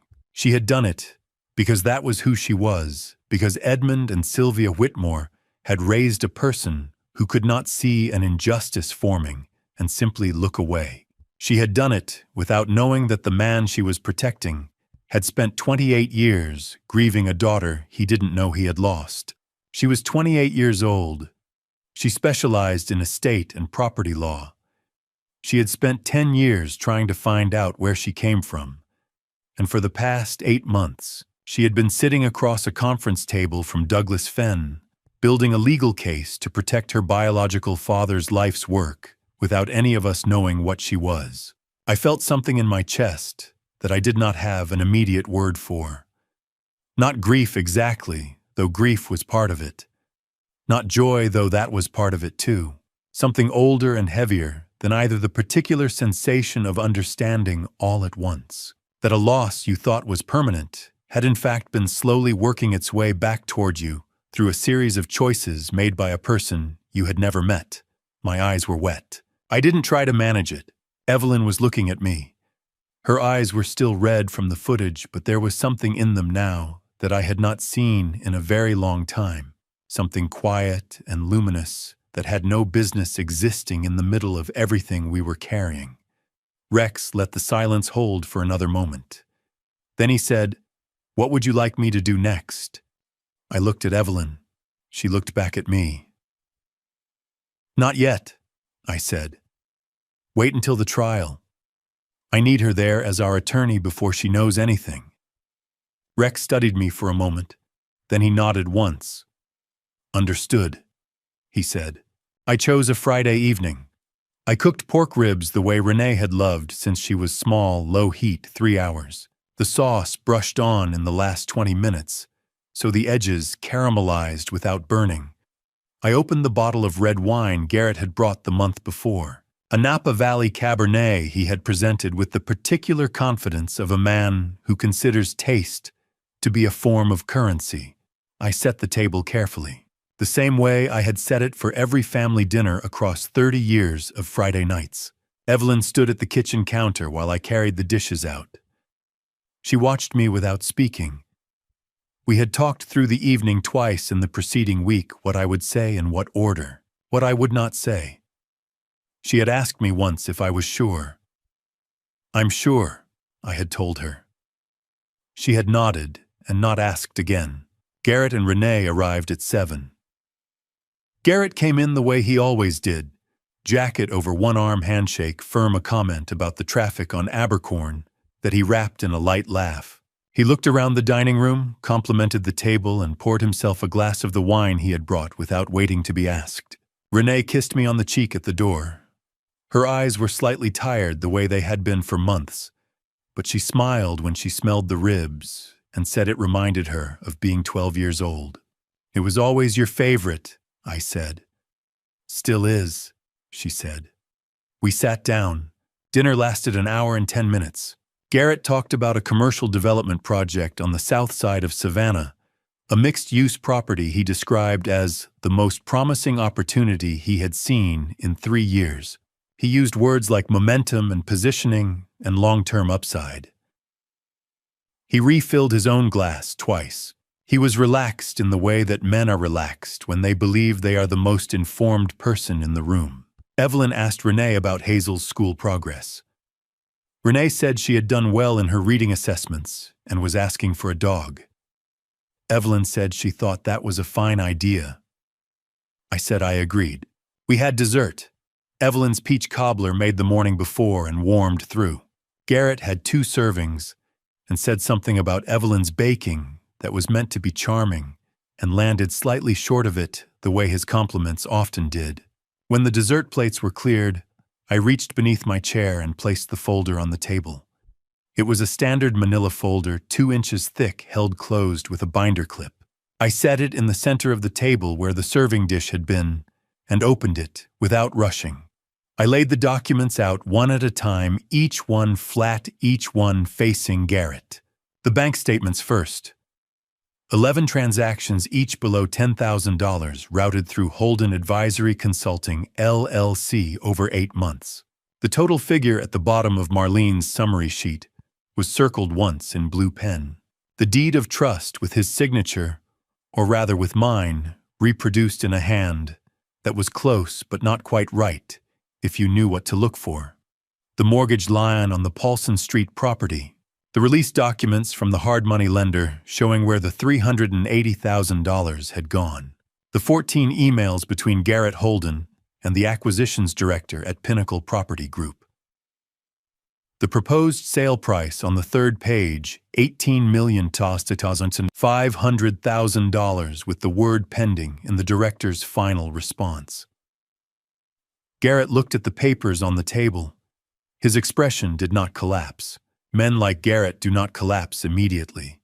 They calculate. I watched him calculate.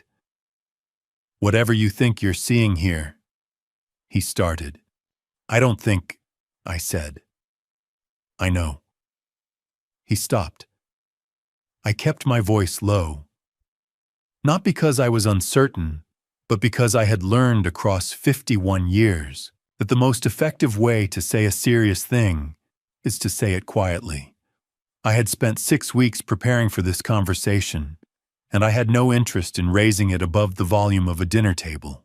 I went through each document, the LLC structure, the Delaware registration, Bryce Holden's lapsed Georgia license, and the role he had played as the nominal face of a company designed to move money without appearing to. The forged deed, the Pinnacle correspondence, the conservatorship consultation in Atlanta that had failed when the attorney on the receiving end had made a phone call instead of accepting the case.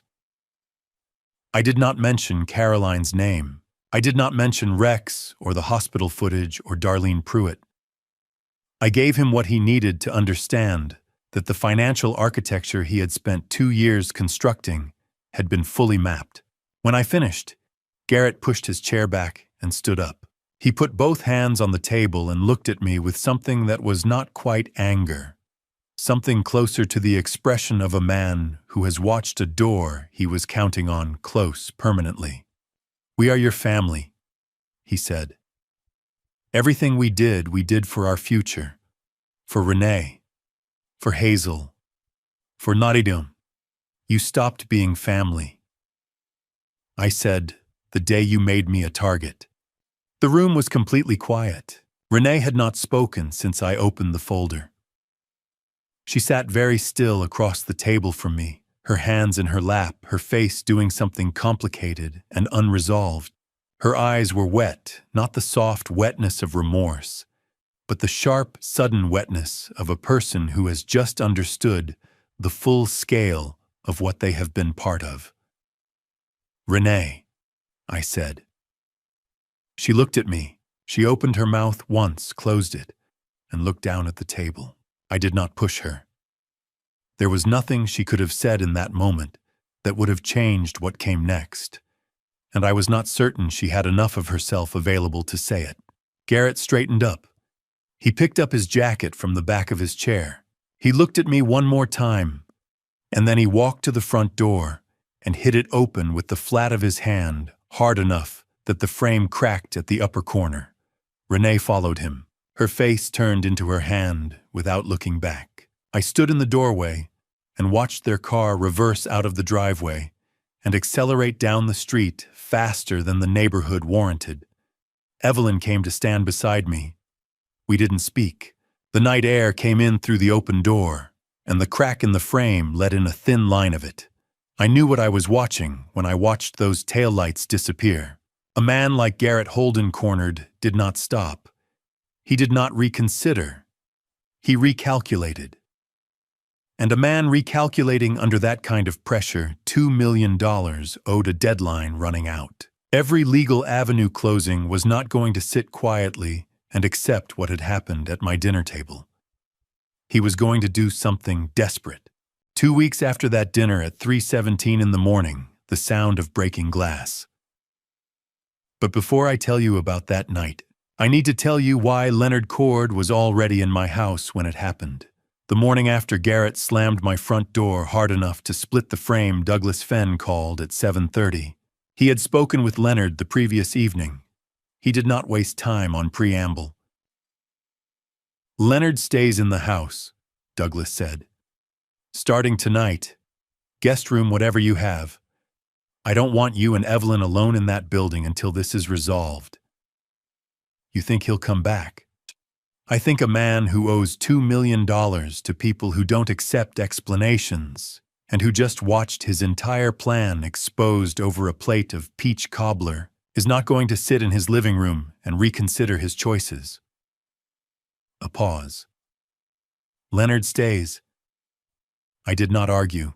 Leonard moved into the guest room at the end of the upstairs hall that same evening with a duffel bag that contained what appeared to be 3 days of clothing, and I later learned considerably more equipment than that. He ate breakfast with us each morning and was mostly quiet about it. He had done protective work before he did not treat it as unusual, which made it easier for Evelyn to treat it as ordinary. 10 days passed without incident. I began to wonder if Douglas had been overcautious. On the 11th night at 3:17 in the morning, I found out he had not been. The sound came from the rear of the house, the utility door off the kitchen that opened onto the back garden. A single sharp impact, then the particular sound of older glass separating from its frame in pieces rather than all at once. I was awake before the second piece hit the floor. Leonard was already in the hallway by the time I opened my bedroom door. He had his phone in his hand and was speaking in a low, flat voice that I recognized as the tone of a man giving information to a 911 dispatcher, concise, accurate, without inflection. Residential break-in in progress, 41 Habersham Street, Savannah. 2 suspects entering through the rear utility door. I am on the premises. No weapons visible yet. Send units immediately. He looked at me and held up 4 fingers. 4 minutes, he mouthed. I nodded. We moved to the top of the stairs and waited. From the landing, I could hear them below 2 sets of footsteps. The particular sound of people trying to move quietly and not entirely succeeding. Then Garrett's voice barely above a whisper. Sharp and tight. The way voices get when fear and urgency are fighting each other for control. Keep moving. Office is at the end of the hall left side. Renee's reply came lower, closer to the kitchen. There's glass on the floor, Garrett. I almost... Watch where you step. Just watch where you step and keep going. A pause. Then Renee again, quieter. What if he wakes up? He won't hear anything if you stop talking. Garrett. The deed folder. Blue tab on the left side of the bottom drawer. Get that and nothing else. We're in and out in 4 minutes. Silence for a moment. Then her voice again, and I noticed standing at the top of my own staircase in the dark that there was something in it that was not quite steadiness, something that trembled at the edges no matter how carefully she tried to hold it flat. Okay, Renee said. Okay. I held onto the banister and breathed. Leonard touched my arm. He pointed down. Then he went first. We came into the hallway at the base of the stairs together. The kitchen light was on. They had turned it on, which told me they were past the point of believing stealth would protect them. The office door at the end of the hall was open. I could see Garrett inside moving toward the filing cabinet along the far wall. He had a hammer in his right hand, a standard claw hammer, the kind kept in any garage for household repairs. He was using the flat end against the lock on the bottom drawer. Renee was in the hallway between us and the office door. She saw us first. She went very still. Garrett heard her go still and turned around. For a moment, the 4 of us existed in a specific and complete silence, the kind that has weight and temperature, the kind you remember the exact quality of long afterward. Put it down, Leonard said. His voice was the same tone he had used on the phone with the dispatcher. No escalation, no theater. A statement of what was going to happen next. Garrett looked at Leonard, then at me. His jaw was set. His shoulders squared, and for one long second, I saw it, the calculation behind the eyes. The same calculation I had watched at the dinner table, running faster, now running out of road. This is our family home too, he said. Renee has every right. Garrett. Leonard's voice did not change. Put the hammer on top of the cabinet. We're not leaving without those documents. You're not leaving with them either. Leonard took one step forward. The camera above the office door has been recording since the glass broke. The one in the hallway has your wife on it. The dispatcher is still on the line. He held up the phone briefly. Put it down. Garrett looked at the camera above the door, then at me. Clifford. His voice shifted lower, quieter, the charm stripped out of it, and something rawer underneath. We can still work this out. Whatever you think I did, there's another way to handle this.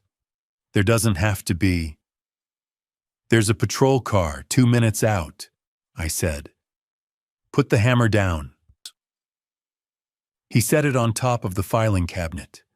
In the distance and then less distant, and then immediately outside the sound of sirens, Detective Roy Sams arrived with 2 patrol units 4 minutes and 18 seconds after Leonard's call, a detail I know, because Leonard had kept the line open and the dispatcher had logged it. Sams was a 15-year veteran of the Savannah Police Department, a compact and deliberate man who had worked property crime and financial fraud before moving to the detective division. He assessed the room in approximately 8 seconds and asked Leonard a single question about the sequence of events before moving to Garrett. The 14 cameras had recorded everything from the moment the rear door glass broke, every step through the kitchen, every whispered exchange in the hallway. Garrett's approach to the filing cabinet, the hammer in his hand, and the moment he set it down. Sams placed Garrett Holden under arrest for burglary and possession of a burglary tool. He placed Renee under arrest for burglary as a party to the crime. He read them their rights in the hallway of my house, while the kitchen light hummed above them and the broken glass on the utility floor caught the beam from a patrol officer's flashlight. Renee looked at me when Sams guided her toward the front door. Not at Evelyn, not at the floor. At me. I looked back at her and did not look away. Not with coldness, not with satisfaction, but with the particular expression of a man who had loved someone for 28 years and was still loving them even now, even here, even as the handcuffs caught the light from the porch. I don't know if she understood that. I hope eventually she did. I stood on the front porch and watched the patrol cars pull out of the driveway and move down Habersham Street in the dark. A moment later, Evelyn came out and stood beside me. She put her hand on my shoulder. We watched the last set of taillights disappear around the corner. Then she spoke. "Are you all right?" I thought about the question for a moment before answering it honestly. "I don't know yet." She was quiet for a beat. Then, "She looked at you when they walked her out." "I know." "She didn't look at me." Evelyn's voice was steady, but I heard what was underneath it. 28 years of mornings, of cookies and braided hair, and a name spoken at a bedroom door on Saturday market days. I keep wondering if that means something. "It means she still knows who her father is," I said. "Even now." Evelyn exhaled slowly. The Savannah night was cold, and still the way it gets in autumn when the humidity finally drops and the air comes in clean off the river. Somewhere down the block, a dog barked twice and then went quiet. "What happens next?" she asked. I thought about the dining room table, about the crack in the doorframe, about a pink pencil letter folded in the breast pocket of a jacket I had not yet taken to the cleaners. "The courthouse," I said. "Everything that's left happens at the courthouse." She nodded once and did not let go of my shoulder, and I knew the hardest part had not been tonight. The hardest part was going to be what happened inside that courtroom, the truths that still had not been spoken, the name that had not yet been said aloud, and a young woman in Atlanta who did not yet know that the case she had been working on for 8 months was the closest she had ever come to finding where she came from. The hearing at Chatham County Courthouse fell on a Tuesday morning in October 2025.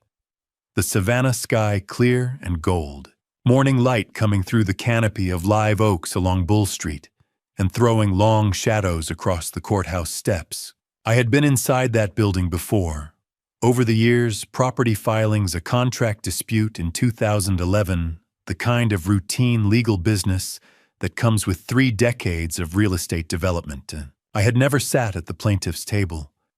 I had never walked in knowing that everything I had spent my life building was going to be either protected or lost in the room at the end of the corridor.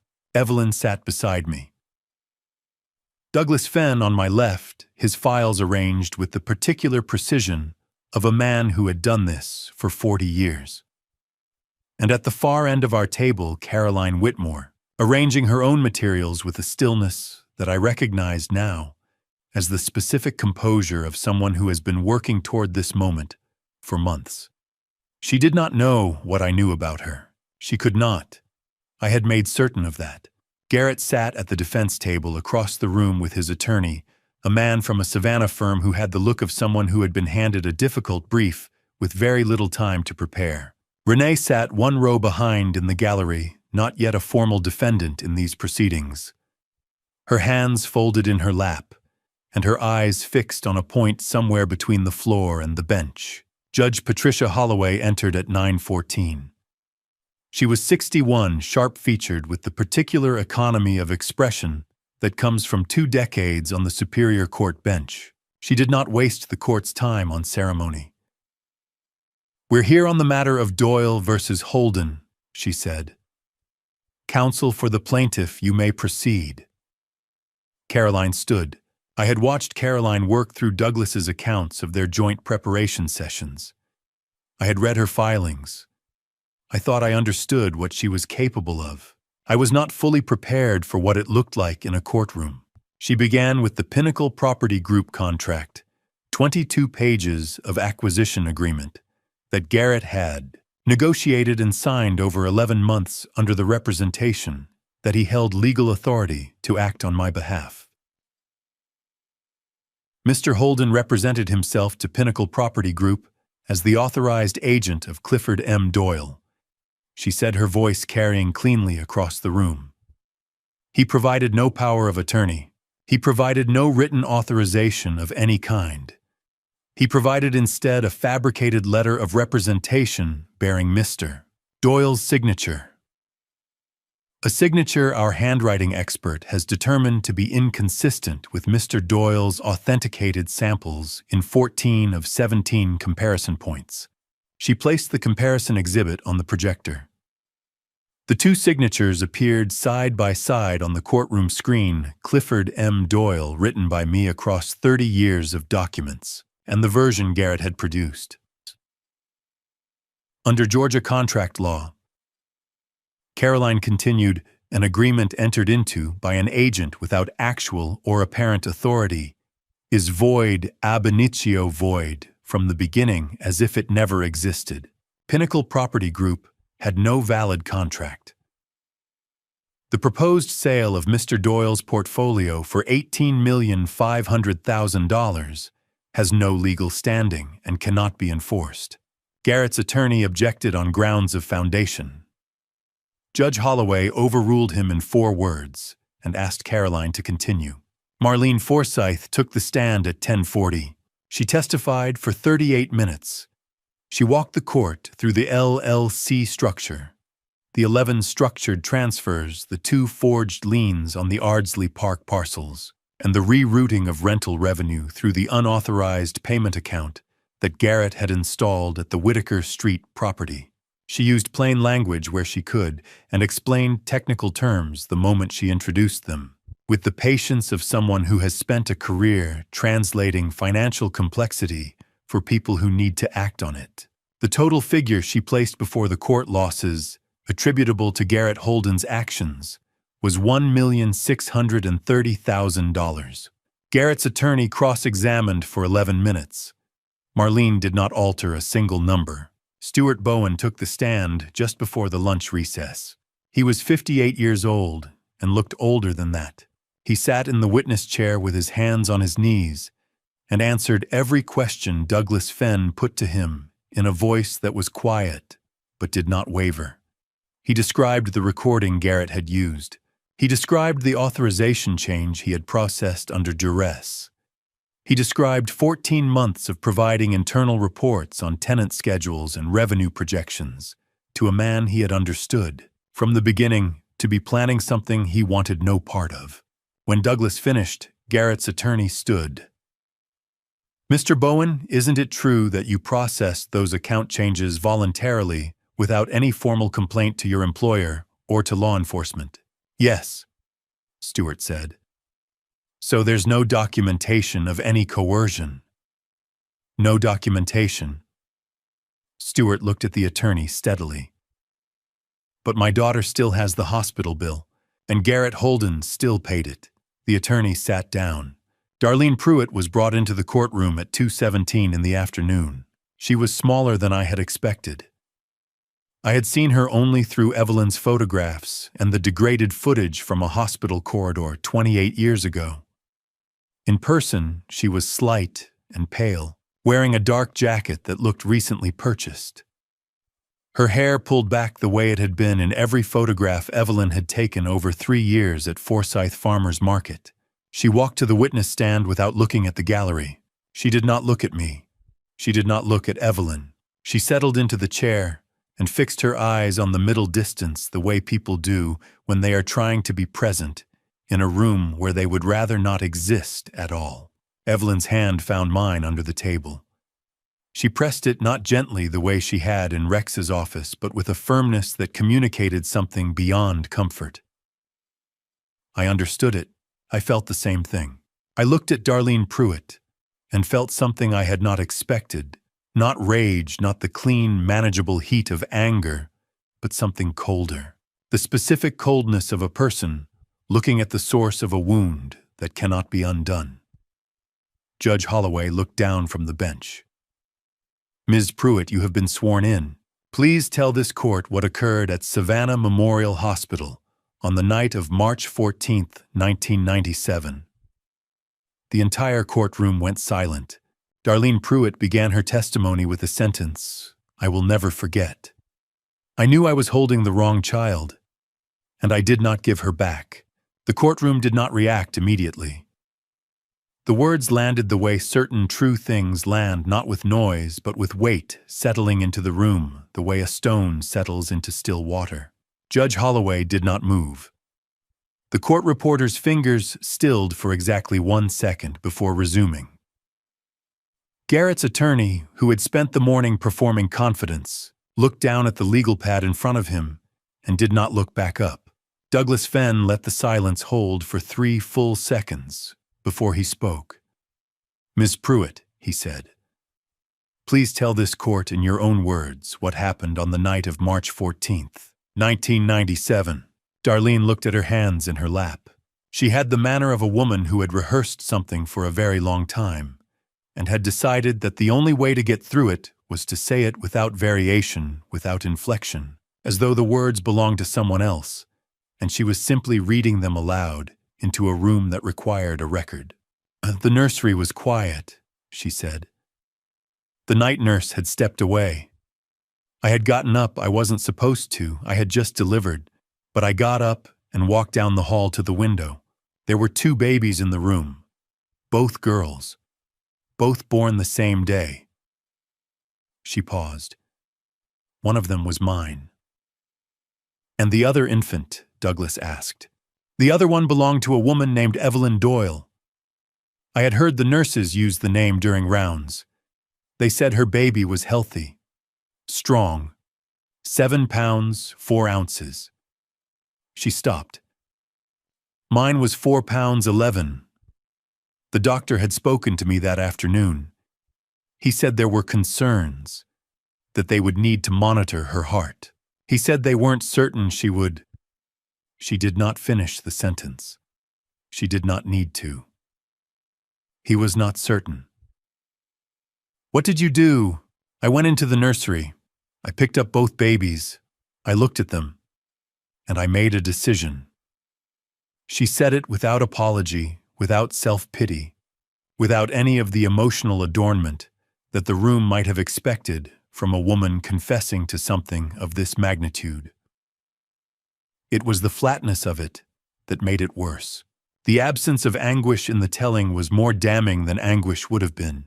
Before Darlene had taken the stand, Rex Mallory had presented the hospital footage as Plaintiff's Exhibit 17.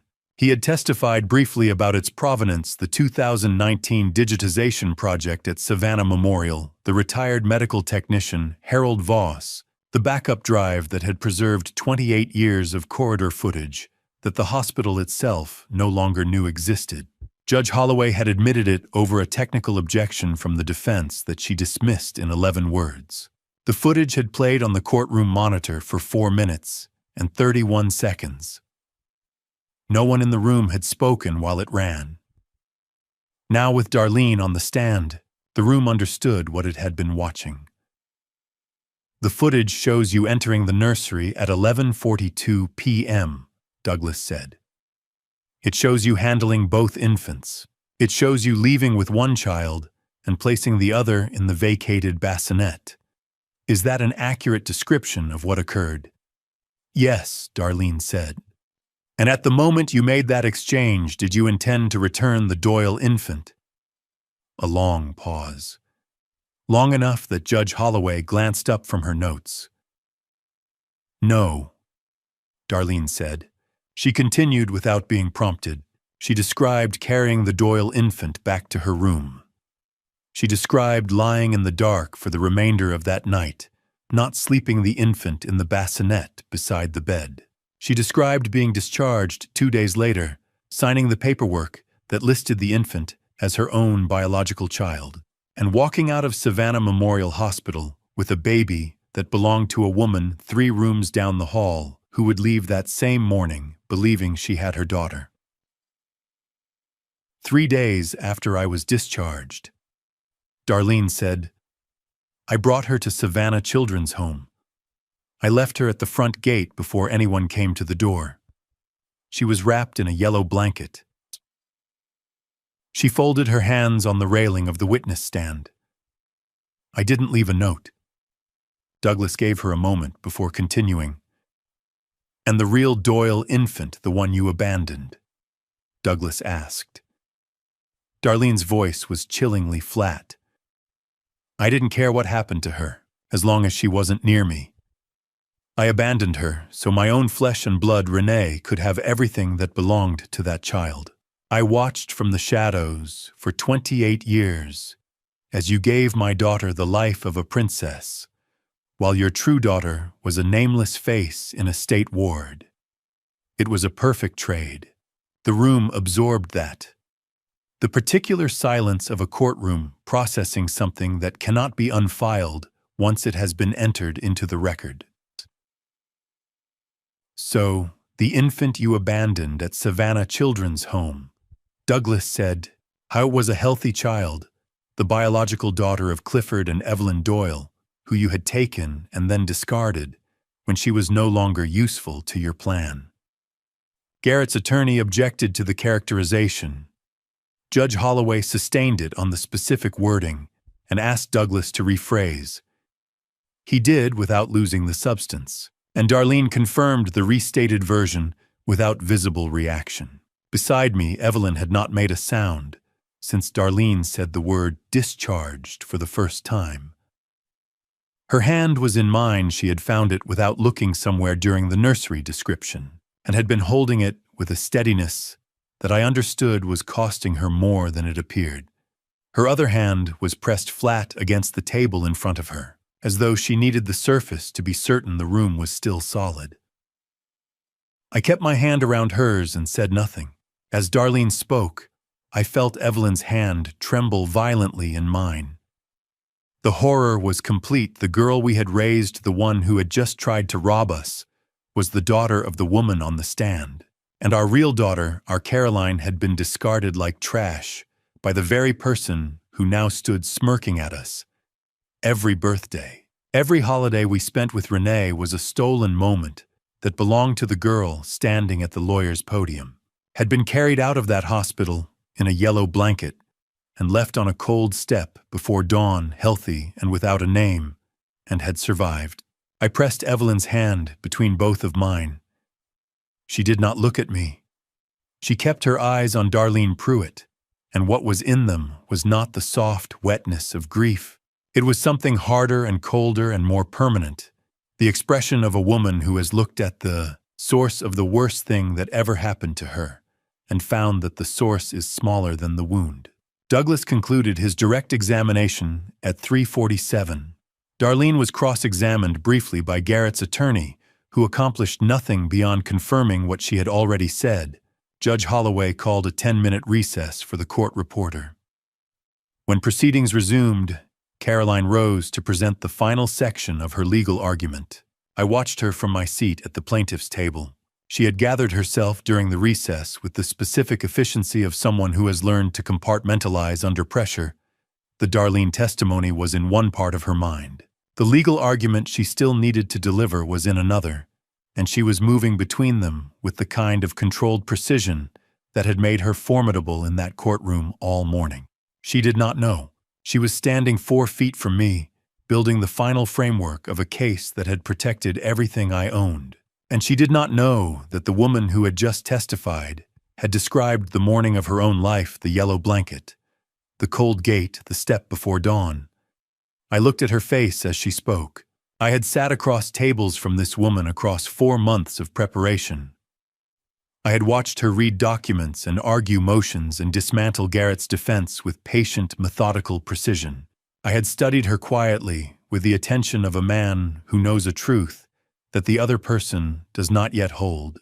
But I had not understood until that afternoon, not fully, not in the way that goes below reasoning into something wordless and old, why her eyes had seemed familiar from the very first time I had seen them across a conference table. They were Evelyn's eyes, the particular shade of them, the way they held focus, the way they moved across a document with an attention that was both analytical and warm, both things at once, always both things at once. They were mine. The line of the brow, the slight downward set at the outer corners when she was concentrating on something that mattered. They were ours. 28 years. She had spent 28 years becoming the person she was. In a house in Athens with a professor and a doctor who had loved her and raised her well and told her the truth about where they had found her. And she had carried the absence of us, the same way people carry absences not as a wound exactly, but as a shape, a space where something was supposed to be that she had spent 10 years trying to find. She was 4 feet away from me. She was still speaking. Her voice was clear and even, and she was building toward a conclusion, the last argument of a case she had prepared for months. And she had no idea that Rex Mallory was standing outside the courtroom door at that moment, with an envelope in his hand, waiting for the right moment to walk in. Rex Mallory walked into the courtroom. At the moment Caroline was presenting the final section of her legal argument. He came through the side door without ceremony, crossed to the plaintiff's table, and placed a thick envelope on the surface in front of her. Then he straightened up and looked at her without speaking. Caroline stopped mid-sentence. She looked at the envelope, then at Rex. Something in his expression made her set her legal pad down. "Your Honor," Douglas said from beside her, rising briefly. "If I may, the plaintiff requests a brief pause to review newly submitted evidence. The court was notified of this submission yesterday afternoon." Judge Holloway looked at Douglas, then at the envelope. Then she made a small gesture with one hand. "You have 2 minutes, counselor." Caroline picked up the envelope and broke the seal. I watched her hands. They were steady through the first motion, the practiced, unhurried hands of an attorney who opens documents in courtrooms for a living. Then she pulled the report free and began to read. Her hands were not entirely steady after the first paragraph. The report was 4 pages. She read all 4. She read them the way a person reads something they have been waiting for across a span of years that had begun to feel in quiet moments, like it might never end. I know that quality of reading because I have seen it in myself, the particular stillness of a person trying to process something true that they had almost given up expecting. When she looked up, her eyes found mine, not Douglas, not Judge Holloway, not Rex, who had brought the document into the room. Mine. Her eyes were full, not spilling yet, but full in the way that a glass is full when any further movement will change everything.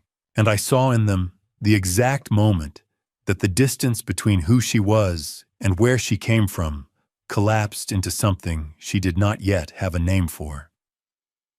"Ms. Whitmore?" Judge Holloway said, not unkindly. "Are you prepared to continue?"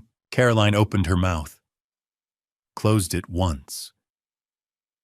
"Your Honor," she said, and her voice was steadier than I expected, steadier than I might have managed. The DNA analysis submitted as Plaintiff's Exhibit 19 indicates a 99.998% probability of biological parentage between Clifford Martin Doyle and Carolyn Ann Whitmore. She paused. I need a moment, Your Honor. I apologize." "Take it," Judge Holloway said, quietly, as though she was speaking to a person, not a proceeding. Evelyn did not wait. She stood from her seat in the second row of the gallery, the quiet, deliberate rise of a woman who has held something inside her body for 28 years and has simply reached the end of the capacity to hold it. And she walked forward, past the low wooden railing that separated the gallery from the council area, past the court officer who took one step toward her, and then reading the room did not take a second. She walked until she was standing in front of Caroline Whitmore. Caroline was still holding the report. She had not moved from behind the table. She was looking at Evelyn the way a person looks at something they are not sure is real, with the particular, suspended attention of someone who has been disappointed by hope before and is afraid to trust it again. Evelyn reached out and touched her face. One hand cupped along the line of her jaw, the way you hold something you are afraid to drop. "Baby," she said. Her voice broke on the word cleanly, without warning. "My baby." Caroline stood still for 1 second. 2. The report slid from her fingers onto the table. Then she made a sound, not a word, something older than words, and put both arms around Evelyn and held on. Evelyn wept. Not the controlled, managed grief I had watched her carry across the weeks and months of preparation, but the full, unguarded release of a woman whose arms had been empty of something specific for 28 years and were empty no longer. Her shoulders shook. She pressed her face into Caroline's hair. I looked for you," Evelyn said between breaths, not fully coherent. "I didn't know I was looking, but I looked for you every day." I stood up. My legs were not entirely reliable. I put one hand on the table edge for a moment, and then let go of it, because a man does not hold on to furniture at a moment like this. I stepped around the table, through the gate in the railing that the court officer had left unlatched, and I crossed the floor. My eyes were wet. My hands were not steady. I was 51 years old, and I had built 30 years of professional reputation on the quality of my composure, and I had none of it left, and I did not care. I put my arms around both of them. The three of us stood in the middle of a courtroom in Savannah, Georgia, in October, in the particular quality of silence that a room full of people produces when they have all simultaneously decided not to make a sound. Judge Patricia Holloway picked up her gavel. She brought it down once, not sharply, not with the weight of authority, but with the gentleness of a person who understands that some moments require a frame. "Court will take a 15-minute recess," she said. Her voice was, I noticed, somewhat lower than it had been all morning. When proceedings resumed, the sentencing was deliberate and without theater. Garrett Holden received 6 years in Georgia State Prison burglary in the first-degree wire fraud, mortgage fraud through forged instruments, and conspiracy to commit elder financial exploitation. His attorney entered a statement. Garrett said nothing. The perfect smile was gone entirely, and what remained underneath it was simply a man sitting in a chair diminished to his actual dimensions. Renee received a suspended sentence of 3 years, conditioned on full restitution of the financial losses documented by Marlene Forsyth Community Service and 2 years of supervised probation. She sat very still when Judge Holloway read the terms. She did not look at Garrett. She did not look at me. Darlene Pruitt's case was referred to a separate criminal proceeding, identity fraud, falsification of medical records, and child abandonment under Georgia law. She was escorted from the building by a sheriff's deputy. She did not speak as she left. When we walked out of the courthouse, the Savannah afternoon light hit us full in the face, the particular gold of an October sun in the low south, warm without heat, the kind of light that makes everything look like it is in the process of being preserved. Caroline walked out beside me. She had composed herself in the recess with the same discipline that had made her formidable in that courtroom all morning. But her eyes were still raw at the edges, and she held her files against her chest, the way a person holds something they need to anchor themselves to. We stood at the top of the courthouse steps. Evelyn was just behind us, talking to Douglas in a low voice. Rex stood to one side looking at the street. Caroline turned to me. "I don't know what to call you," she said. Not with confusion, with the particular honesty of someone who has learned not to reach for easy answers. "I don't know what any of this is supposed to look like yet." I looked at her. My eyes were still stinging. The Savannah light was in both of our faces. "Start with Clifford," I said. "We'll figure out the rest together." She looked at me for a long moment. Then she nodded once, and something in her face shifted very slightly in the direction of something that was going to take time, but had today found its beginning. 3 months after the trial, winter came to Savannah slowly and gently. In 2025, I sat on the front porch with a cup of coffee and watched Hazel chasing a squirrel across the yard. She was not going to catch it. She knew that. But she ran anyway, arms out, laughing when it disappeared up the oak tree, and stood with her hands on her hips, looking up into the branches with the expression of someone who considers a fair contest well fought. "It went up again," she announced. "They always do," I said from the porch. She turned around. "Grandpa Cliff, do squirrels ever lose?" "Sometimes, but not to people chasing them on a Tuesday morning." She grinned, the gap in her front teeth narrowing now, but not entirely gone, and went back to staring up the tree. Evelyn came out with her own cup and settled into the chair beside mine. "She's been out there 40 minutes, Evelyn said. "I know." She didn't ask once when she was going home. I looked at her. She was watching Hazel, and her expression had the quality of something long awaited, that is still even now slightly surprising in its presence. "No," I said. She didn't. The adoption had been finalized 6 weeks earlier in Chatham County Probate Court. The home study, the consent paperwork signed by Renee as part of her plea agreement. Garrett's rights reviewed separately from his cell at Coastal State Prison, all of it processed and signed in a single afternoon by a family court judge who had read the file and seen no reason to delay. Hazel had been told on a Sunday morning over apple juice in the kitchen by Evelyn. She had listened carefully to all of it. Then she said, "So I live here now for real." "For real," Evelyn said. Hazel had nodded with the gravity of a child, processing something large, then reached for another cookie. That evening, she asked me quietly if she could still call me Grandpa Cliff, even though technically I was now something else. "Grandpa Cliff is the only thing I want you to call me," I told her. She went to bed satisfied. Caroline had driven down from Atlanta in early November and had not entirely driven back. She kept her apartment and her practice there, but she had started taking cases she could work remotely. And on Fridays, when her silver car turned into the driveway, Hazel waited on the porch steps. One Saturday morning, I came downstairs to find them both leaning over a mixing bowl with shared concentration. "How much vanilla?" Caroline asked.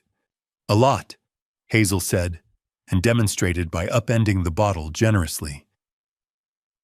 "Grandma Ev uses a capful," I said from the doorway. They both looked at me with identical expressions. The look of two people who have already decided something and consider additional input unnecessary. "We're doing it our way," Caroline said. I went back upstairs for my coffee. Edmund and Sylvia Whitmore drove down from Athens in the second week of November. Edmund was 63, silver-haired, with the careful warmth of a man who had applied the same discipline to fatherhood that he had to 40 years of teaching. Sylvia was 61, still in part-time practice.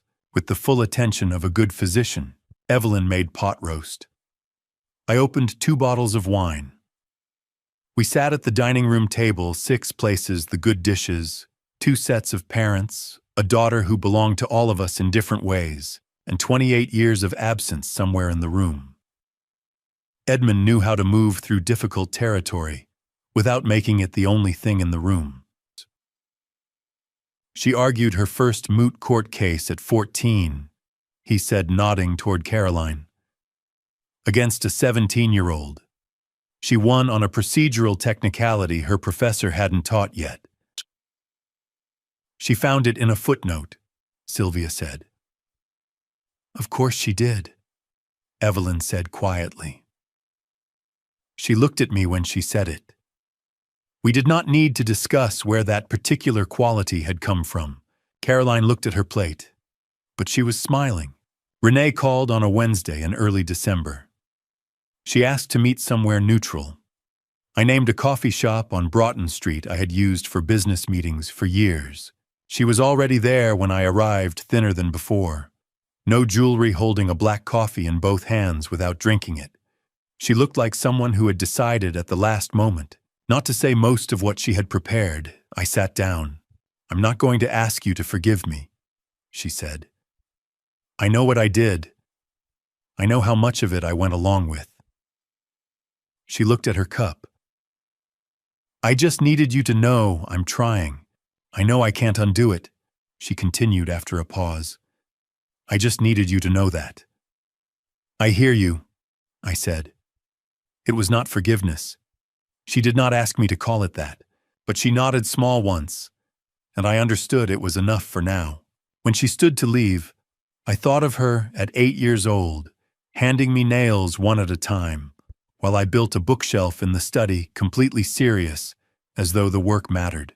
I thought of her face in the October dark, when Roy Sams walked her out the front door. Both of those things were true. They would always both be true. "Take care of yourself, Renee," I said. "I'm working on it," she said. That evening I sat on the front porch. The winter air off the river was cold and clean, and the street was quiet. Evelyn came out and settled beside me without speaking, and we sat in the easy silence of 2 people who have been sitting beside each other long enough that silence between them is never empty. From the kitchen came the sound of Caroline's voice explaining something to Hazel in a tone of great patience, and then Hazel's laughter, high and sudden, the kind that arrives without warning. Evelyn put her hand on mine. "Good day?" she asked. "Yes," I said, without qualification, without reservation, which was something I had not been able to say for a very long time. The house on Habersham Street stood around us the way it always had. The property deeds were in the same drawer they had always been in the filing cabinet in the office, but tonight I was not thinking about them. I was sitting here listening to the sound of laughter from the kitchen, feeling the warmth of my wife beside me, and understanding not for the first time, but more completely than I ever had before, that the most important thing I had ever built was not real estate. It never had been. I have told you this story because I think you deserve to hear it from someone who lived it, not the version where the man is always right, or always knows what to do next. I made mistakes across 51 years. I trusted too easily. I looked away when I should have looked closer. I confused the value of what I owned with the value of what I had. If this grandpa story teaches anything, it is this: the most dangerous thief is not the one who breaks your window at 3 in the morning. It is the one who sits at your dinner table and smiles while doing it. Do not be fooled by the perfect smile. Do not wait for the crisis to learn what matters. And do not underestimate the people who love you quietly, because in this family story, it was a woman with a brown notebook and a child with a pink pencil who saved everything. I am not a perfect man, but I serve a God who builds straight lines from crooked timber. The Lord did not give me back what I lost. He gave me something I did not know I was missing. That is a better kind of grace than anything I could have asked for. Trust God with the things you cannot control. He was already working long before you knew you needed help. Every grandpa story worth telling has a moment where a man has to decide what he is actually building.